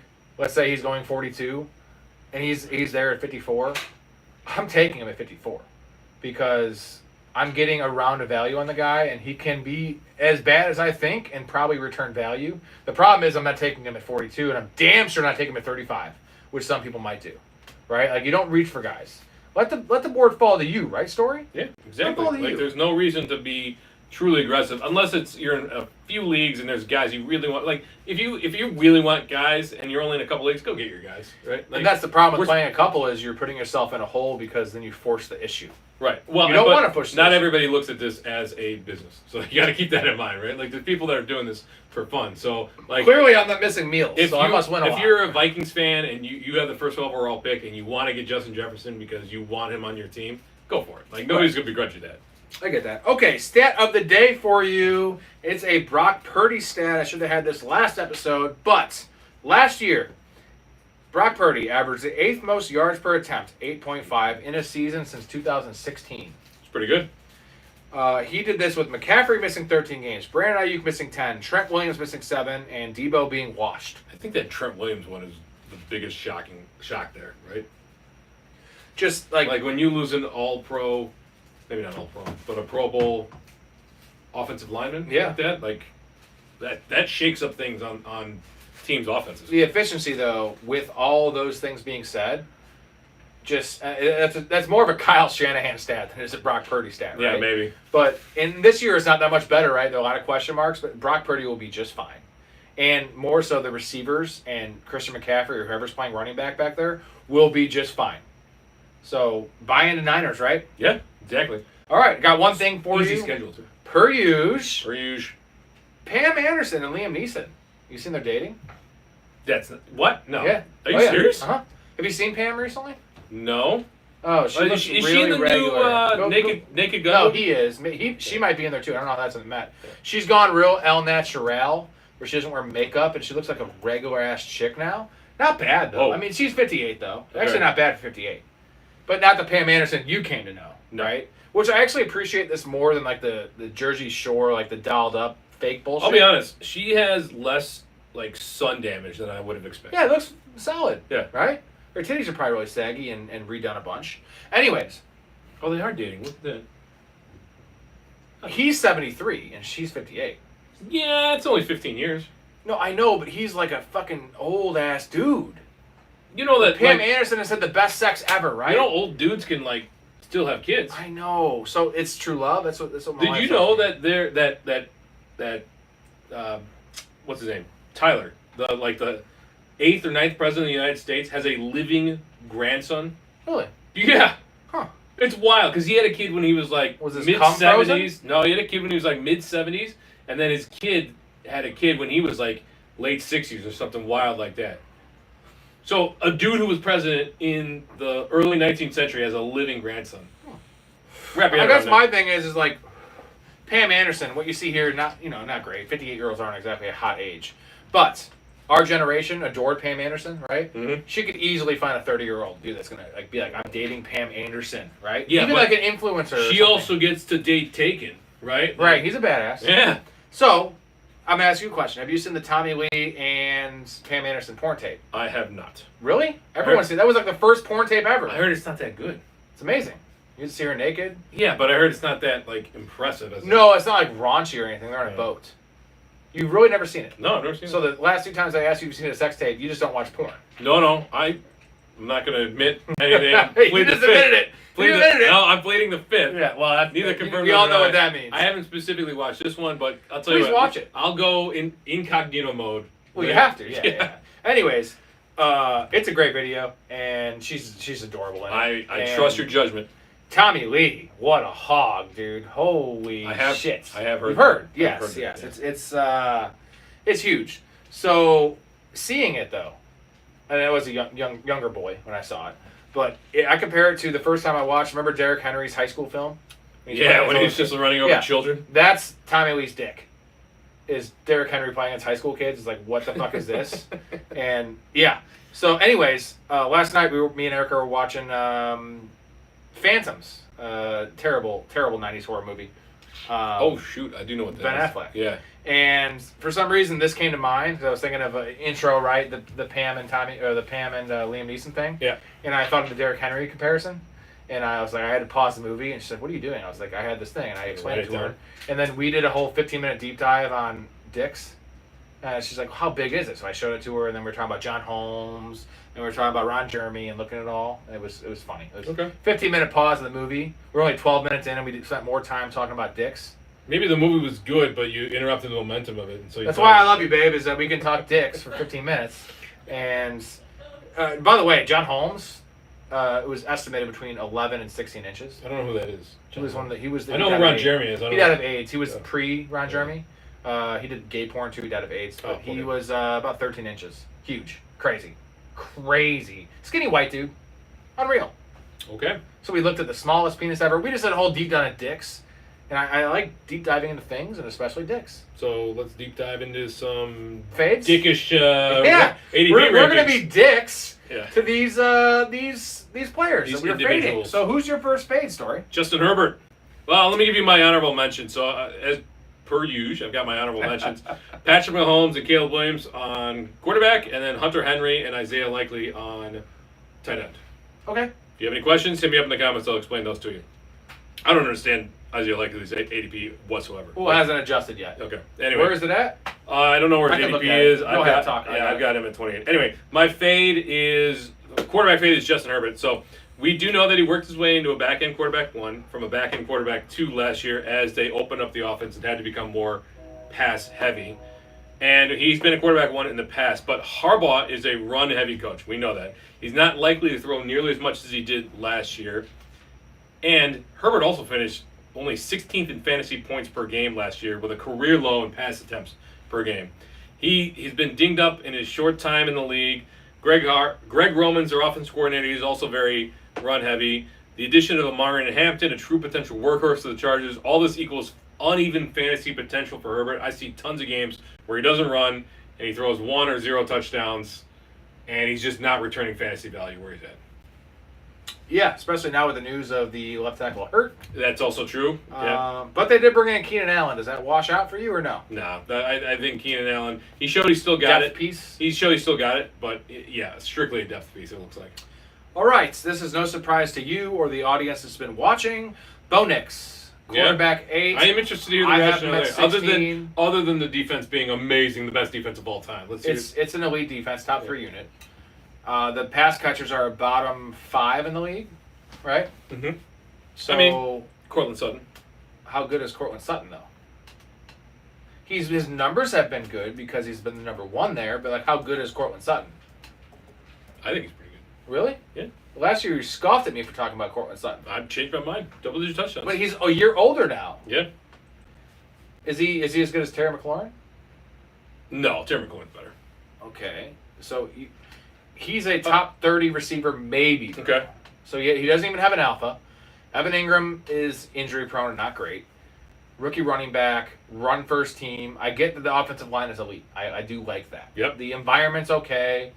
But, and I like Bo Nix the player, man. I like his rushing upside. 3,800 yards, 29 touchdowns, and 12 interceptions. Highly efficient. And didn't have a touchdown the first 3 weeks of the year. Yes. And he had a 93-yard touchdown pass. Also, that was garbage. yeah. Stats. Get going. What do you got?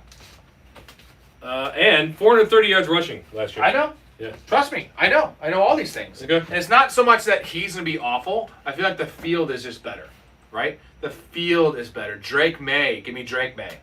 Jared Goff only throws for 4,500 yards and 30 touchdowns every year. Give me Jared Goff. There's a lot of volatility to Jared Goff. Caleb Williams has the same rushing upside and a worse defense and a better play caller. Maybe. Okay, Dak Prescott, we've seen be the quarterback 3 just 2 years ago. Brock Purdy, come on. Give me Brock Purdy, right? Yeah, I'm kind of reevaluating Brock Purdy.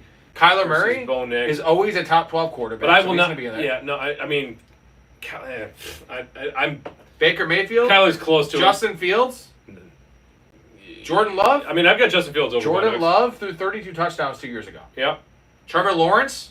I mean, There's just so many guys that could lap him. He's more of a floor play. Quarterback 8 is insane. I mean, it is insane. to He's me. a floor play, but 430 yards rushing in his rookie year and 29 touchdowns. Like, I get it. they don't get better than that as a rookie. And he'll Like, probably have 400 yards rushing again, which is nice. He'll probably throw for 4,000 yards and 32 touchdowns. No, and absolutely not. I mean, their defense is that much better than it was last year. Yes, they drafted a first They have to round play corner. against the Chiefs twice, the Raiders twice, who are going to be better, and the Chargers twice. I don't see I see the upside in Kyler, Fields, Purdy, Prescott, not Herbert, Caleb, Not Herbert. Goff, May, all over him. Okay. I feel like this is one where we And I disagree. feel like Love and Lawrence both have more upside than him. I mean, looking at what he did, Dude, last year, It was really erratic last year. He missed a lot of throws. I would say it was erratic in the first no, 5 it was weeks. still erratic, man. Okay. I I don't think like you're him. missing out on a 4,000-yard passing guy and a potential 35-yard passing season. All right, well, my rank at 16 might be crazy, but me passing him at 8 is not crazy. Because you can wait and get a guy that's going to do the same thing in Dak Prescott. Same fucking thing. No. Not the rushing. Not the but rushing. Like, he's done rushing. Dak might throw for 4,700 yards this year. Yeah, but And I mean, 30 touchdowns. That 43-yard or 430 yards on the ground, like, Yeah. That's 43 I mean, points. that's a free almost 3 points a game. I know. Yeah. Dak's still going to have 150, though. It's not like he's going to have fucking 0. Okay. You get what I'm saying? It's not like Yeah. he's having 0. Jared Goff might have 0. I understand that. But Jared Goff's going to have 45 and 32. I mean, 4,500 of yards this and 32. list, yeah, at value, probably Purdy, maybe Prescott, not Kyler Murray. We know what Kyler Murray Fields. is. But Fields goes way after him. Yeah. Well, I've got Fields itself. I'm just saying, but like where you have him, but like not Drake May. I think there's too many questions there. Jordan Love at value. Bo maybe Nix is so? not going to have to make as many Jared plays this Goff, year. not Caleb Williams. Yeah, I get it. I don't agree with that. I think Bo Nix is poised to become the next. That's round fine. pick. That's why we do this show. What do Yep. you got? Brees Hall. Ooh, Brees Hall. Ah, you faggot. His efficiency dipped for the second consecutive season, only 5.3 and 5.1 yards per touch over the last 2 seasons, respectively. Production after contact has dropped since his rookie season. He was 42nd in the league in broken tackles per rush attempts last year. Increased role for Braylon Allen, plus the potential for timeshare in this new system. Plus, you're dealing with a mobile quarterback who's going to siphon touches away from Hall, limit receptions, limit scoring output. This Make organization, him more efficient, though. I don't know. This organization's got no ties to Hall. I don't see them putting him in a workhorse role after the first few weeks. I love how I'm the Brees Hall guy in the show, even though I have him at 13, which is consensus, and I feel like I'm the Brees Hall guy. I love 17, yeah. I have the upside. There's the upside there, man. He's a good player. Or he could fall off completely this year. He's also his efficiency dipping. But there you go. Okay, Yeah. my next guy, first running back, Bucky Irving, RB9. Everyone loves him, and this is why it's a fade. Is Bucky Irving Where do is you got going? him? He's 11? going 9. I have him at 11. Is that right? I have him 11 also. Okay, and that's not that much of a fade, but I feel like Bucky Irving will probably be drafted ahead of Jonathan Taylor this year in most drafts. You think so? Yeah, I think that's a mistake. No, I'm saying, like, you know how guys are. Oh, I know. Everything's reactionary. Yeah, I right? get it. Bucky Irving was so good down the stretch, and we both know Bucky Irving was what, a 4th, 5th round pick? Yeah, 4th round pick. And I love Bucky Irving coming out. I talked about him on the show, and his combine was just trash. He's so slow. Bucky Irving is so slow. Very, very agile, right? Very nice laterally, but so slow, which killed him in the draft process. I'm not really counting that against the guy. I just know Rachaad White is a very good RB2 and a very good pass catcher. And everyone's just banking on the fact that Buccaneers are going to be a top 5 offense. No questions asked, right? And Bucky Irving's going to do exactly what he did last year. He's going to get 25 touches a game. Dude, no.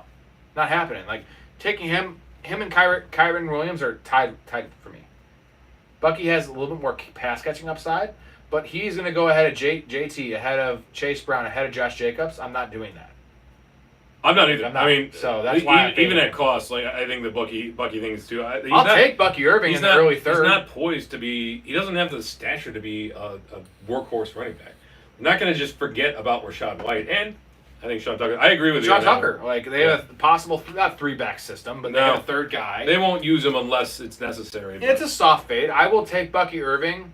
Let's say he goes ADP 21. I will take him at 26. I am a little scared right? to. Would you take him at 26? Yes, easily. Yeah. But I won't take him at 21. But the problem is, I'm telling you, I've done enough best ball drafts. I know it's not quite redraft. He's going to go at 17 in a lot of these that's drafts. the problem. I am scared to miss out on him completely because I think he does have upside. He does. Yeah. But it's just not worth the price point we're talking about here over Josh Jacobs, dude. And Chase Brown, who has, I feel like, who's a better player, do you think? I feel like Bucky might be a better player than Chase Brown, but the Bengals offense. I think Bucky's a better player. know the Bengals offense is going to be top 5. I know it. And right? There's nobody else there. It. And who's a better pass catcher? Chase Brown. Chase Brown. So, like, that's the thing. Is like I feel like the floor is higher with Chase Brown. And who's behind Chase Brown, dude? Taj Brooks. Yeah. Who I like Taj Brooks, but, like, Sean Tucker is as good as Taj Brooks. That's their 3. So you're talking about the third-string running back on the Buccaneers is as good as a second-string running back who's untrusted in the Bengals. That's my thing. What do you got? David Montgomery.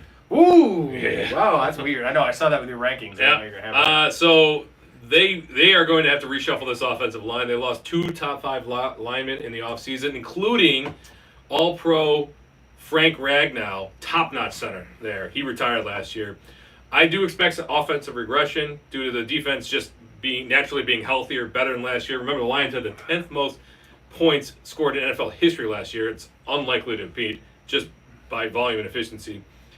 As the season wore along, Montgomery ceded more attempts and red zone work, especially to Gibbs. The snap share could dip, I think, even below 40%, 30% even, as Gibbs is working into more of he's coming into his own. He's at that prime age, works into more of a lead back. I'm just worried that the touchdown equity isn't there for me to take David Montgomery. People are just expecting David Montgomery to be the goal line back this year, and I just don't know that that's the case. Pushback. Push away. His Vegas prop for touchdowns is 10.5. Rushing touchdowns. So, are you hammering that under? You should. I probably should. You should. I don't think there's... That's a really high number, dude. I don't think there's touchdown. I don't think that... Yeah, think about it. 10 touchdowns in a team that has Jahmyr Gibbs. That's higher than who's Chuba going Hubbard. number 3 overall. That's higher than James Cook. That's higher than Hampton, Walker, Kamara, Breece Hall. Kyron's right there with him. I don't know how... Yeah. I'm pretty sure Jonathan Taylor's prop is like 9.5. I mean... Now, the rushing yards is higher for JT. Of course. Like, that's my only concern with... Trust me, I'm kind of there with you. It's like... It's not a sexy click. To click on Montgomery. If the Lions have to play catch-up just a little bit this year, then David Montgomery, he's not their catch-up back. He's not. He had actually a passing game increase last year with like 36 catches. I guess here's the only thing I have about David Montgomery is not many of these guys have a chance to vault into the top 5. And I will say top 5 if Jahmyr Gibbs gets hurt. Yeah. Top 5. That's the only problem is like, yes, if they're both healthy, at ECR 20, David Montgomery is probably more of like 24, 25 points per game when they're playing. But the inherent upside of having a guy, and I have him lower too, but the upside of having a guy that could literally, like in no world is Kenneth Walker ever going to be a top 5 running back. Right? No. Injury, whatever, offense being awesome, like David Montgomery, and maybe top 5 is a little aggressive, but I don't think it is because the Lions are fucking factory. And he's already projected 10.5 touchdowns. That's the only pushback I'd say, which is Fair. like, it's hard to bank on injuries, right? I don't think missing out on Montgomery is going to burn me. No, and this is full PPR, which, at half, we probably would not be fading David Montgomery. Probably not. The touchdowns are still going to be there. He's going to have a lot of games with 14 carries for 54 yards and a touchdown. Yeah. But in PPR, how much is that? That's fucking 10 points, I dude. do expect a reduced role for David Montgomery this year. Reduced volume. A reduced role. Yeah. But I don't know about on the goal line when it counts. It might still be a 40. I would say 40% Montgomery, 60% Gibbs. Okay. Where it used to be 60% Montgomery, Right. 40% Gibbs. I mean, 2 years ago it was 70-30. The problem is 40% of the red zone work on Detroit is like 100% of the red zone work on any other team. As Gibbs nears age 25, he's only getting better. Too. Trust me, I know. Like Dan Campbell's not an idiot. I'm talking about volume of red zone carries. Like if he gets 40% of the red zone carries, the Lions literally have like 50 a year. It's some crazy number. Yeah. So he still gets Again. like 1 a game, 2 a game. Like Yeah. that's the only thing. All right, next guy for me, Aaron Jones, your boy. Oh boy. ECR 23. I have it 27. Another That's not kind of bad. soft I mean, you're not fade. fading him that much. Again, I don't go like that. I'm not the counselor, okay? I'm not just telling you cannot draft a guy. Like I will draft Aaron Jones. He's a great floor play, but I don't see any upside with Aaron Jones. I'm worried about the offense a little bit, like more than most. It's not going to be a top 5 unit. The defense is great. JJ McCarthy, question marks. I There are think question Jordan marks. Mason, I think he's not the player he was, and the player he was, I don't think was ever as good as we think. I think okay. It was good. I think good. his pass catching role is very secure. Jordan Mason does not profile as a pass catcher, and he's never done it. And I mean, I do like J.J. McCarthy. I like Kevin O'Connell though. I like that offense. I do too. Like, But like I'm taking DeAndre Swift over him all day. I'm not. That's just not even Yeah, close. no, It's not even- there's no way. Well, he's not going to be the lead back there. And neither will DeAndre Swift. Who is? Kyle Menunga. Okay. No, that's all right. That's, I get it. I see it. The Jordan Mason thing. I'm not saying gives not me draft. I'm pause. saying it's a fade. Yeah, that's fair. And in PPR, I see the path. I think he's still going to have 45 catches, 50 catches. He probably will That's still what I'm score saying. 7 touchdowns. I think his pass he has a catching nose is for the very end zone. secure. And in the PPR, it makes a lot of difference. Where is the upside though? Well, touchdowns. But he's not going to get the goal line work. We know that. We don't know We that. do know that. We don't know Dude, that. They brought in. Why do you think they brought in Jordan Mason? Who's that scrub They that they traded brought? for Jordan Who's that Mason and scrub? paid Jordan Mason. So what? Like they do this all the time. Like when push No, comes no, to no, shove. no, no. The who's a- Browns do this all the when time. push comes The to shove, Vikings are a good who's- organization. Who's a better goal line back? Aaron Jones or Jordan Mason? Aaron Jones was awful on the goal line last year. Awful. Awful. Give me his conversion rate, and then we'll talk. Well, I don't have it in front of me, but I know it's bad. I've heard it on multiple pods. Bad. Okay. I watched it with my own eyes. I'll, too. I'll believe Bad. that Mason is the goal line back when I see it. He is the goal line back. Okay. Why the hell did they bring him in? Why did? They had Ty Chandler. They still do. Oh, He's yeah, okay. that's the guy that I'm thinking of. That I'm saying yeah. he's still okay. Everybody wants to bury Aaron Jones and say the next guy is going to be the guy that's going to overtake him. Well, I'll believe it when I see You it. love old players, man. I love steady eddies. Why don't you go fuck Pam Anderson? I'll tell you what. Old You want to chicks. know who my next fade is? Yeah, who's Your that? boy, Javonte Williams. Oh. Yep. Okay. Very poor output in an offensive scheme in 2024 that should have been solid for him. 2+ years removed from an ACL injury, hasn't returned to form. Unlikely to do so this late after surgery. Doesn't show elite quickness any longer. Has one of the highest rates of being tackled after initial contact in the league. Miles Sanders looks like the better back in camp right now. Is getting the majority of first-team reps. With rookies like Jaden Blue, Phil Moffa there, this is shaping up to be a full-blown committee. So I don't want the guy that lacks explosiveness and doesn't really have any potential to be a workhorse back. Who was the running back the Texans had that was coming off the Achilles that came back way earlier and killed it for those like 6 weeks? Devonta Foreman. No, there was another guy. It was a young guy. It's like a 6th-round pick, undrafted. I'm trying to look. You're not thinking of Foreman? No, Foreman also had an Achilles. but Okay. My bad. Okay, so argument for another day. Yeah. Javonte, he's just going too low. It's not a risk, man. I don't see any reason. There's literally zero upside there. I broke it down for you in the last show. Yeah. I mean, go watch it if you want, but there's my argument. I see zero upside. I see a lot of upside. He comes back to form, and he's the lead back in the Cowboys. 2 years after an ACL, and he's shown zero explosiveness. Zero explosiveness. Okay, he's also only 26. Yeah. Or 25. And someone that age should have recovered from this injury already. So you think an ACL just destroyed him for life? Yeah. It's unfortunate. It happens. Like he has shingles or like something like that? This is a virus. Yeah, I'm saying it's something like that. Like, what are you talking about? Yeah. Maybe it was just. Or maybe he was overvalued to begin with. No, his rookie film was dope.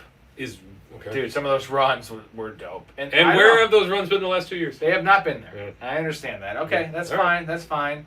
My last fade. This is a weird one. It's a Marion Hampton, Mm. and so he is at 17. Do I have him at 17? You have him at. I have him at 17. You do have him 17. You're doing higher than I do. And I actually have that consensus. But here's why it's a fade. Okay. Is like I said, I've done 300 best ball drafts. Interesting. He has been going ahead of Breece Hall. He has been going next to Kyron Williams, sometimes ahead of Kyron Williams. He has been going in the Really? second round, yes. Now, I know best ball is different, but usually wide receivers are propped up in that. So, with the news of Najee Harris, people have been drafting. So, ECR has him here. I have him a fade because I feel like Marion Hampton's going to be a second-round pick in most leagues because of the hype. And he's not going to be going 17, he's going to be going 12. Okay. And Now you're taking him over guys like Alvin Kamara, Breece Hall, Chuba Hubbard, right? Yeah. And like Kyron Williams. Like, That's no. that's whack. James Cook. He's going ahead of James Cook in every draft I do. That's crazy. That's James wild. Cook goes 40. He goes like People, 32. I mean, they're expecting him to be the true bell cow, even though we know. So that's why he's a fade for me. Harbaugh Because I doesn't- have him at 17. I have Yeah. him actually ahead of Connor, which I don't even feel comfortable with, but it's just the inherent I guess upside. technically he'd be a fade for me too because I've got him at 19. Definitely do. Yeah. And it's because his ECR is 17. And like I don't know what Najee Harris. Nobody knows Najee Harris. It's an eye injury though. It is. So it's like a wild card. that's an injury though where you can come back. He can still do his cardio. Where like if he can see, Najee Harris will be Najee. It's not an ankle or knee injury. You want a rookie Like, in he'll be PPR? fine. Give me RJ Harvey several rounds later. Yeah, and I like Hampton, the talent, right? I love the situation. They spent a first round pick on him. All those things line up. Now losing their left tackle is a problem. Whatever. It's just where people are going to take him, and the rookie hype is way too high for me. Like taking him over as much as you hate Breece Hall, like absolutely not. No, I mean, I got Breece all Like, over him. taking him over James Cook, who I don't even like this year, or Chuba Hubbard, who's boring, or Kamara, who's old. The fact that you said he's going near or above Kyron, or he will go near or above Kyron, like that. I have seen him go in the early third, late second at Yeah. the turn, and like that's like outlier stuff. A lot of times I've seen him go early to mid third, which would be pick 31, which is like RB13. Okay. Absolutely not. Like absolutely. No, I'm not doing it. That's a fade. Okay. And at 17, I will take him because I love his late season outlook. I love the situation. I like the player, honestly, but it's just like I mean, I am scared to miss. this is a counselor. he's ano- The counselor's taking him in the second round, bro. He's another guy that I'm scared to miss out on completely, but I don't think that taking him that high makes sense in any capacity. Like you take him around the Chase Brown, JT, No. Jacobs, even Bucky Irving, who I faded, but like he should not be close to those guys. Yeah. So Moving on to wide receiver, my first fade is Tyreek Hill. I know you hate it, but where do you have him? I have him at let's see, 16. Well, it's not that much of a fade. Where's he going? Like 13, Yeah, well, 14. I But guess you won't get him because name value. Especially exactly. in home leagues, well, bro. yes, that's the problem. People Tyreek see Hill. Tyreek Hill at the 2-3 turn, they take him. People are going to forget about I'm what he one did of those last year, but 4.8 receptions per game last year. That was the fewest in a season for him since 2019. 56.4 yards per game, whereas fewest since his rookie season in 2016. Average career low 1.8 yards per route run when he had 3.2 and 3.8 in his first 2 years with the Dolphins. He only had 3 receptions of 30 or more yards after 23 in his first 2 years with the team. And I That's believe a 2 problem. of those were the first 3 weeks of the year. That's a I problem. know week 1 he had a 70-yard touchdown. Close to the age cliff for wide receivers. The way his body's built, the way he plays, he might already pass it. Potential for another year of offensive line struggles, Tua struggles, injuries, a shift in offensive scheme. This all adds up to Hill's risk rating rising significantly, and I just don't like him at value. I am worried about missing out, though, because last year he was taken top 3 overall, coming off wide receiver 1 and wide receiver 2 overall finishes. He's not super old. I know, like, he's the player comp that, like, when you lose it, right? When you Yeah. lose. But I don't I think mean, he's lost his speed. He'll be 30 this year. Do you think he's lost his speed? No. Well, I Lost don't know. some of it. He but, lost like, some. Like, how did you only have 3 receptions of 30 or more yards? That was an last offensive problem. It was not a Tyreek Hill problem. And what makes you think they fixed anything on the offense, especially? I don't know. Yeah. But, like, this is my problem with the previous show. I had the T. Higgins I thing. do see what you're saying. Like missing taking out. T. Higgins over Tyreek Hill. I'm less concerned about missing out on T. Higgins than I am. Like, if you miss out on Tyreek Hill, the fact that I'm not as far down on him as I was thinking does make me feel a little bit, because I want a little bit of Tyreek Hill. Yeah, and you might, though, because he's another one of those players that you could see going mid to late seconds, but also going mid to late third. Mm-hmm. Where, like, most of these guys, like Lad McConkey, is going within a 3-pick range every time. Okay. Right? Like, so there's a wide range because he's a volatile player, and he's drops burn me, guys, right? That'd be nice. Or like CMC, same thing. Like, Ashton Genty is never going to be going in the mid-second. Right. CMC could go 4th overall, though, in some leagues. Also true. But he could go 14th overall. Because people are like, fuck it. If you're in the right league where like he's been burned, people have been burned by him. Where like Tyreek Hill's the same thing. Where it's like, I play in enough leagues where like, I will get Tyreek Hill. Because if he falls 2 spots past his ECR or his ADP, yeah, I'll take a shot on Tyreek Hill because his floor is actually higher than you think. Because again, we just said it last year, he had 86 catches, right? Yeah, but under 1,000 yards. No, and I understand. And you just said the stat, but like that was literally rock bottom, right? Like that is the most rock bottom thing that could ever happen to a player. Unless like he did hit the age cliff, and then his rock bottom we haven't seen yet. No. You know what his rock bottom is? Is being Antonio Brown and just literally taking his shirt off and running off the field and retiring. Well, that could happen. That's another thing you're not factoring in. Tyreek Hill is losing his mind. I'm not going to factor that in. But no, I am actually. Yeah. I am factoring that in because he's talking about. You heard his quote about Devin Achane? How he's pissed that Devin Achane's getting goal line carries? See, that's a problem. I'm saying he's playing coach now. I didn't know that. Tyreek Hill's nuts. Yeah, okay. But this has always been built into Tyreek Hill. I mean, there's strife there. Whatever. Tyreek Hill's good. Yeah, anyway, I get it. All right. Ted McMillan, my first guy. ECR 27. He's been screaming up draft picks. I know. And it's going to be higher than 27. I can't believe it's this low. I have it 33. So, I don't know. Where do you have him? I have him at 31. Yeah, we're both lower. Where's he at? 27. Okay. Yeah, he will probably settle into 25-ish. He'll probably jump into late wide receiver 2 territory, if I would guess. I like Ted McMillan, but I still like Xavier Legette. Mm-hmm. Adam Thielen's going to be there for the first half of the year. I like Jalen Coker. I do like Jatavian Sanders is a solid player. Chuba Hubbard's going to get a lot of work. Bryce Young, as much as everyone loves Bryce Young, he has one of the lowest props in Vegas. 33.50 is his passing over under. Yeah, in that case, like it doesn't seem like Vegas thinks that what happened at the end of the season is going to repeat itself. And I think it's somewhere in the middle. But I just don't think Ted McMillan is an alpha. And not to sound like the counselor too much. Like I just don't think he's that guy. I think he's going to be solid. I think he's solid. I just don't. There's no upside. There's no upside there. But if he raises any more beyond this, then I'm out. I'm not out completely. He's going to have to drop. Like you want to take him over Zay Flowers? No. DJ Moore? No. Calvin Ridley? No. Stephon Diggs, if we get good reports. I don't know why I have Diggs below him. Xavier Worthy. I know you have you want to take him over a Mahomes possible number 1 for the first half of the year? I don't care about Mahomes number 1 anymore. You get what I'm saying though? Yeah, I get it. Xavier Worthy is an explosive player. We've seen it. I know it's been rough. He's kind of a gadget guy. Yeah. But I just feel like that's like Occam's razor. Worthy could have a Rice problem, whereas Ted could have a nobody problem. I understand that. I'm trying to make the devil's advocate case because I'm also out on him. I also think that he's going to rise too. And I get it. And I do see that if he is a Mike Evans level, Drake London level player, right? Like the cream rises to the top, regardless of situation, because there isn't that much. I was talking about Xavier Legette and fucking Adam Thielen, but there's still guys there, and I just don't think he's that player. I guess is my concern. Sure. And I'm willing to miss out on the 10 ADP spot jump that he could finish at 23, where I feel like the downside is probably not 10, but most likely he's finishing at ADP, and I'd rather have an upside receiver in that range. Moving on to another subjective measure. My next guy is DJ Moore. And this one, a lot of it comes down to, he looked like he checked out last year. And I know that was a different offense and a different leadership, different coaching, etc. But it's not a good trade for a star wide receiver. Now, moving on to the numbers, he's another guy who couldn't muster 1,000 yards in 2024 despite a career high in receptions. He averaged a career low 9.9 yards per catch, 1.5 yards per route run, and 7.5 air yards per target all lowest of his career. He's now sharing passing catch targets with multiple viable options: Roma Dunze, Luther Burden, Colston Loveland, Cole Kmet, underproven, underwhelming sophomore quarterback in Caleb Williams, an unproven head coach. I don't see any reason to take DJ Moore at cost. I do. I know you do. Volume.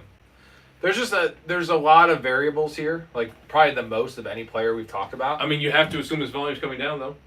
Maybe, but the efficiency will go up. I mean, why would it go up? It's the offense will be better. Maybe. There's a lot of ways that he can beat this, and not a lot he can go below this, if that makes sense. Now, what you're saying is probably more likely. Yeah. Like, the things you said that can make him worse make more sense, but there's more ways he can beat this ADP in terms of the usage being better, creativity, him being engaged, Caleb taking a jump, the offense being better. Because we know DJ Moore is a good player, a very good player, like a top, I'm going to say 15 to 18 receiver in the league. He's still young, and he was a 20-year-old rookie. He's like 26, 27. Yeah, and when Caleb fails to throw for 4,000 yards again, This is and the Caleb it's thing. now I get it. It's a spread Bears across take. I know, five I know. guys. You've yet to have a positive Bears take on this podcast. Kyle Monunga. Shut the fuck up. Who's your next guy? Oh, God. Lad McConkey, the donkey. The donkey. ECR 11. I have him at 14. Yeah, I got him right at ECR. Okay, 11, yeah. I love the player, man. I think he's solid. I think he's a great. I mean, again, I love Matt Harmon, and Matt Harmon, his reception perception was Does he like just, him? Oh, it was unreal. Everything's green. He is real good. I just, especially now with Keenan Allen being there, I don't see the team wants to run the ball. They have a good defense. I don't see the path to over 130 targets. And a player like Jameson Williams can operate with lesser targets because big plays and touchdowns and like splash plays. And I know Ladd made some of those last year, which is actually uncharacteristic to his profile. He the playoff touchdown, like he's pretty fast, don't get me wrong, but he's a small guy. Assuming they keep him in the slot for the majority of snaps, which I would assume. I know that Keenan Allen's coming back, but I can't imagine that he's going to take many slot snaps from Ladd McConkey. Well, but Keenan Allen can't play outside, so he can't. He's literally physically incapable of playing outside now. I think that's the problem. I think he played like 40% of the snaps from outside last year. That's not in many, Chicago. though. Yeah. Yeah. It's a problem. Yeah. Why bring him in? I don't know. My ranking might be reactionary because I missed out on Ladd McConkey last year because I thought he was overrated coming out, but he kind of proved me wrong there. No, as a player, this is not like I don't like the player. It's a situation thing. It's a lot of those things, and not to mention, I'm not banking on injury, but he is tiny and he plays pretty tough. Yeah, I just don't know who's going to challenge him for targets though. Puka has struggled with staying healthy. Why? Because Puka plays like a badass. Right. Ladd plays tough. Right. Like Isaiah Pacheco, should not run as hard as he does because he's kind of a smaller guy, and it's caused injuries. Ladd needs to get the fuck down. But Ladd is feisty, and that worries me, man. He did deal with injuries in college. His injury concern is higher than any of the other guys I have. He didn't get hurt last year, but like JSN or Ladd, who's more likely to get hurt. Oh, Ladd McConkey. Garrett Wilson, Ladd McConkey, Tyreek Hill. That's 50-50. Tyreek Hill's played every game the last 4 years. He had a huge wrist injury concern last year. He played every game though. Yeah, but look at Tyreek Hill's more likely to retire mid-game. Okay. T. Higgins, Devontae Adams, Mike Evans. He's been healthy. I'm saying, those Evans, first three names, Drake London, Brian Thomas, dude, he counts as a guy that is going to be missing some games. Yeah, I mean, I've got Drake. That's not my argument. I'm saying that's like a deciding factor for me. Okay. And I don't see the upside. Like Garrett Wilson has 180 target upside. He probably won't burn you by missing out on him. No, he's going to be solid. He's probably going to finish where he's drafted. He'll probably finish in that 11 to 15 And range. Garrett Wilson will probably finish at wide receiver 20. Yeah, probably. But I like the idea of Garrett Wilson as wide receiver 6. Finishing a wide receiver 6 with a case of all the good things happening. Well, here's a guy who has no chance to finish in the top 12, 24, 36 as far as I'm concerned. Who's that? Jerry Jeudy. Well, but he's not going that high. No, I know. I was just trying to make it a little transition. Okay. But yeah. So it's the splits with Jameis Winston and any other quarterback last year were striking, to say the least. No idea who's going to start or hold the job for quarterback in Cleveland. Little opportunity to build a rapport. Decent production in 2024, but in a limited sample size. And in the previous 4 seasons in the NFL, he didn't do much of anything. Cedric Tillman, we talked about him, should return to full health. That's going to muddy the target share opportunity in the wide receiver room. There's just nothing that says Jerry Jeudy is 100% going to produce like he did for that 4 games when he was the wide receiver 6 or whatever in 2024. All right. I'm going to pair both these guys, which might actually be weird. So Chris Godwin, wide receiver 38. Yeah, that's an easy fade. He's actually, no, he's a do not draft for me. Oh. And I'm not going to draft him. Okay. And the next guy, I have on my list. Where do you have him? I don't even have him on my list. Okay, I got him at 48. Where's he going? He's going 38. Okay, yeah, I'm definitely fading. So, this one might not make a lot of sense to you. It's a Mecca Ibuka. And I said that right after saying that I won't draft Chris Godwin. Here's a caveat. How dare you? I won't draft Chris Godwin because I know there's an IR spot. Chris Godwin will be coming back to play football this year. Eventually. But it's seemingly. Seemingly. It's going to be like week 7. Week 8. Yeah. I'm very concerned about his injury. Yeah. Ibuka, now, he is going wide receiver 47 in ECR. I have it 44. I'm actually ahead of consensus, dude. But you know where Emeka Ibuka is going to be going in all my best ball drafts? 34, 33, 35. Yes. Okay. I mean, I got him at 70th overall. I got him dude. at 36. And it's going to the hype train is going to keep on going. This is more of like I'm projecting. I think he's going to be going easily inside the wide receiver 3s by the start of draft season. Where's he going now in a redraft? Well, no one's doing redrafts. I'm just saying, like... ECR has him at 47. That's their ranking, so it's not ADP. I'm telling you what I've seen with my own money leagues. Right. Is I've seen people take him at 65 overall. That's like wide receiver 32. Are you serious? Like yes. Okay. That's... And he's going to be going... He's going to be going inside the wide receiver 3s, which is like wide receiver 35, 34, whatever. Where you got him on? Let's see. So, Big Buka. It's hard to spell that. Yeah, I know. Come on, Mecca. Here we go. He's ADP of wide receiver 49 right now. Yeah, well, that's not So right. you expect that's going to... No, I know it is because I've seen it. Yeah. And I like it's like they're banking on the early season stuff but he's also still a rookie. Everyone's banking on the Bucs being top 5 offense, like I talked about with Bucky Irving. I'm not taking him there. And again, at wide receiver 47, I'm taking him every time. But Sure. I promise you he's not going to be going there. So this is a projection. If he stayed where he is, though, yes, hypothetically... but he's not going to stay here. I promise you that. Okay. Like 1,000,000%. And I still like Jalen McMillan, man. I'm cooled on him. I feel like they're both going to be the same player. Okay, so he's going 131 according to Fantasy Football Calculator. Oh. He's got a long ways to go in redraft to get up to that number. I'm just telling you, in all of my best balls, Okay. he is going so fucking high. Like, he's going ahead of Diggs. He's going ahead of Myers. He's going ahead of Adunze. Well, you heard my argument for him last time. I'm still in on it. As long as he doesn't creep up past wide receiver 36, I'm in on him. That's where he's going. I mean, we'll see. But I'm actually doing money draft story. And, like, I have that. Yeah, but I've taken him a couple times. They're all best balls. So Right. like where they get propped up, I get that. Yeah. Where the ADP is propped up, not so much the wide receiver. Let's revisit position. this next week and see where things... Because We will. Yeah, we'll have more people drafting by then. We will. Okay. Last wide receiver, yeah. Jacoby Myers. I'm just not sure that there's much here for Myers. Even though he's had a 2 productive season with the Raiders, but his stats last year were really bumped up by volume. He only posted at 1.9 yards per route run last year, which is 39th in the league. Limited talent profile. He's undrafted. He came out of NC State. Las Vegas had virtually no run game last year, and they drafted Ashton Genty, Heisman candidate Ashton Genty, 6th overall in the draft. They're gonna run more. Pete Carroll prefers a slow, power run scheme, aggressive run style offense. Should be a step forward with their defense this year.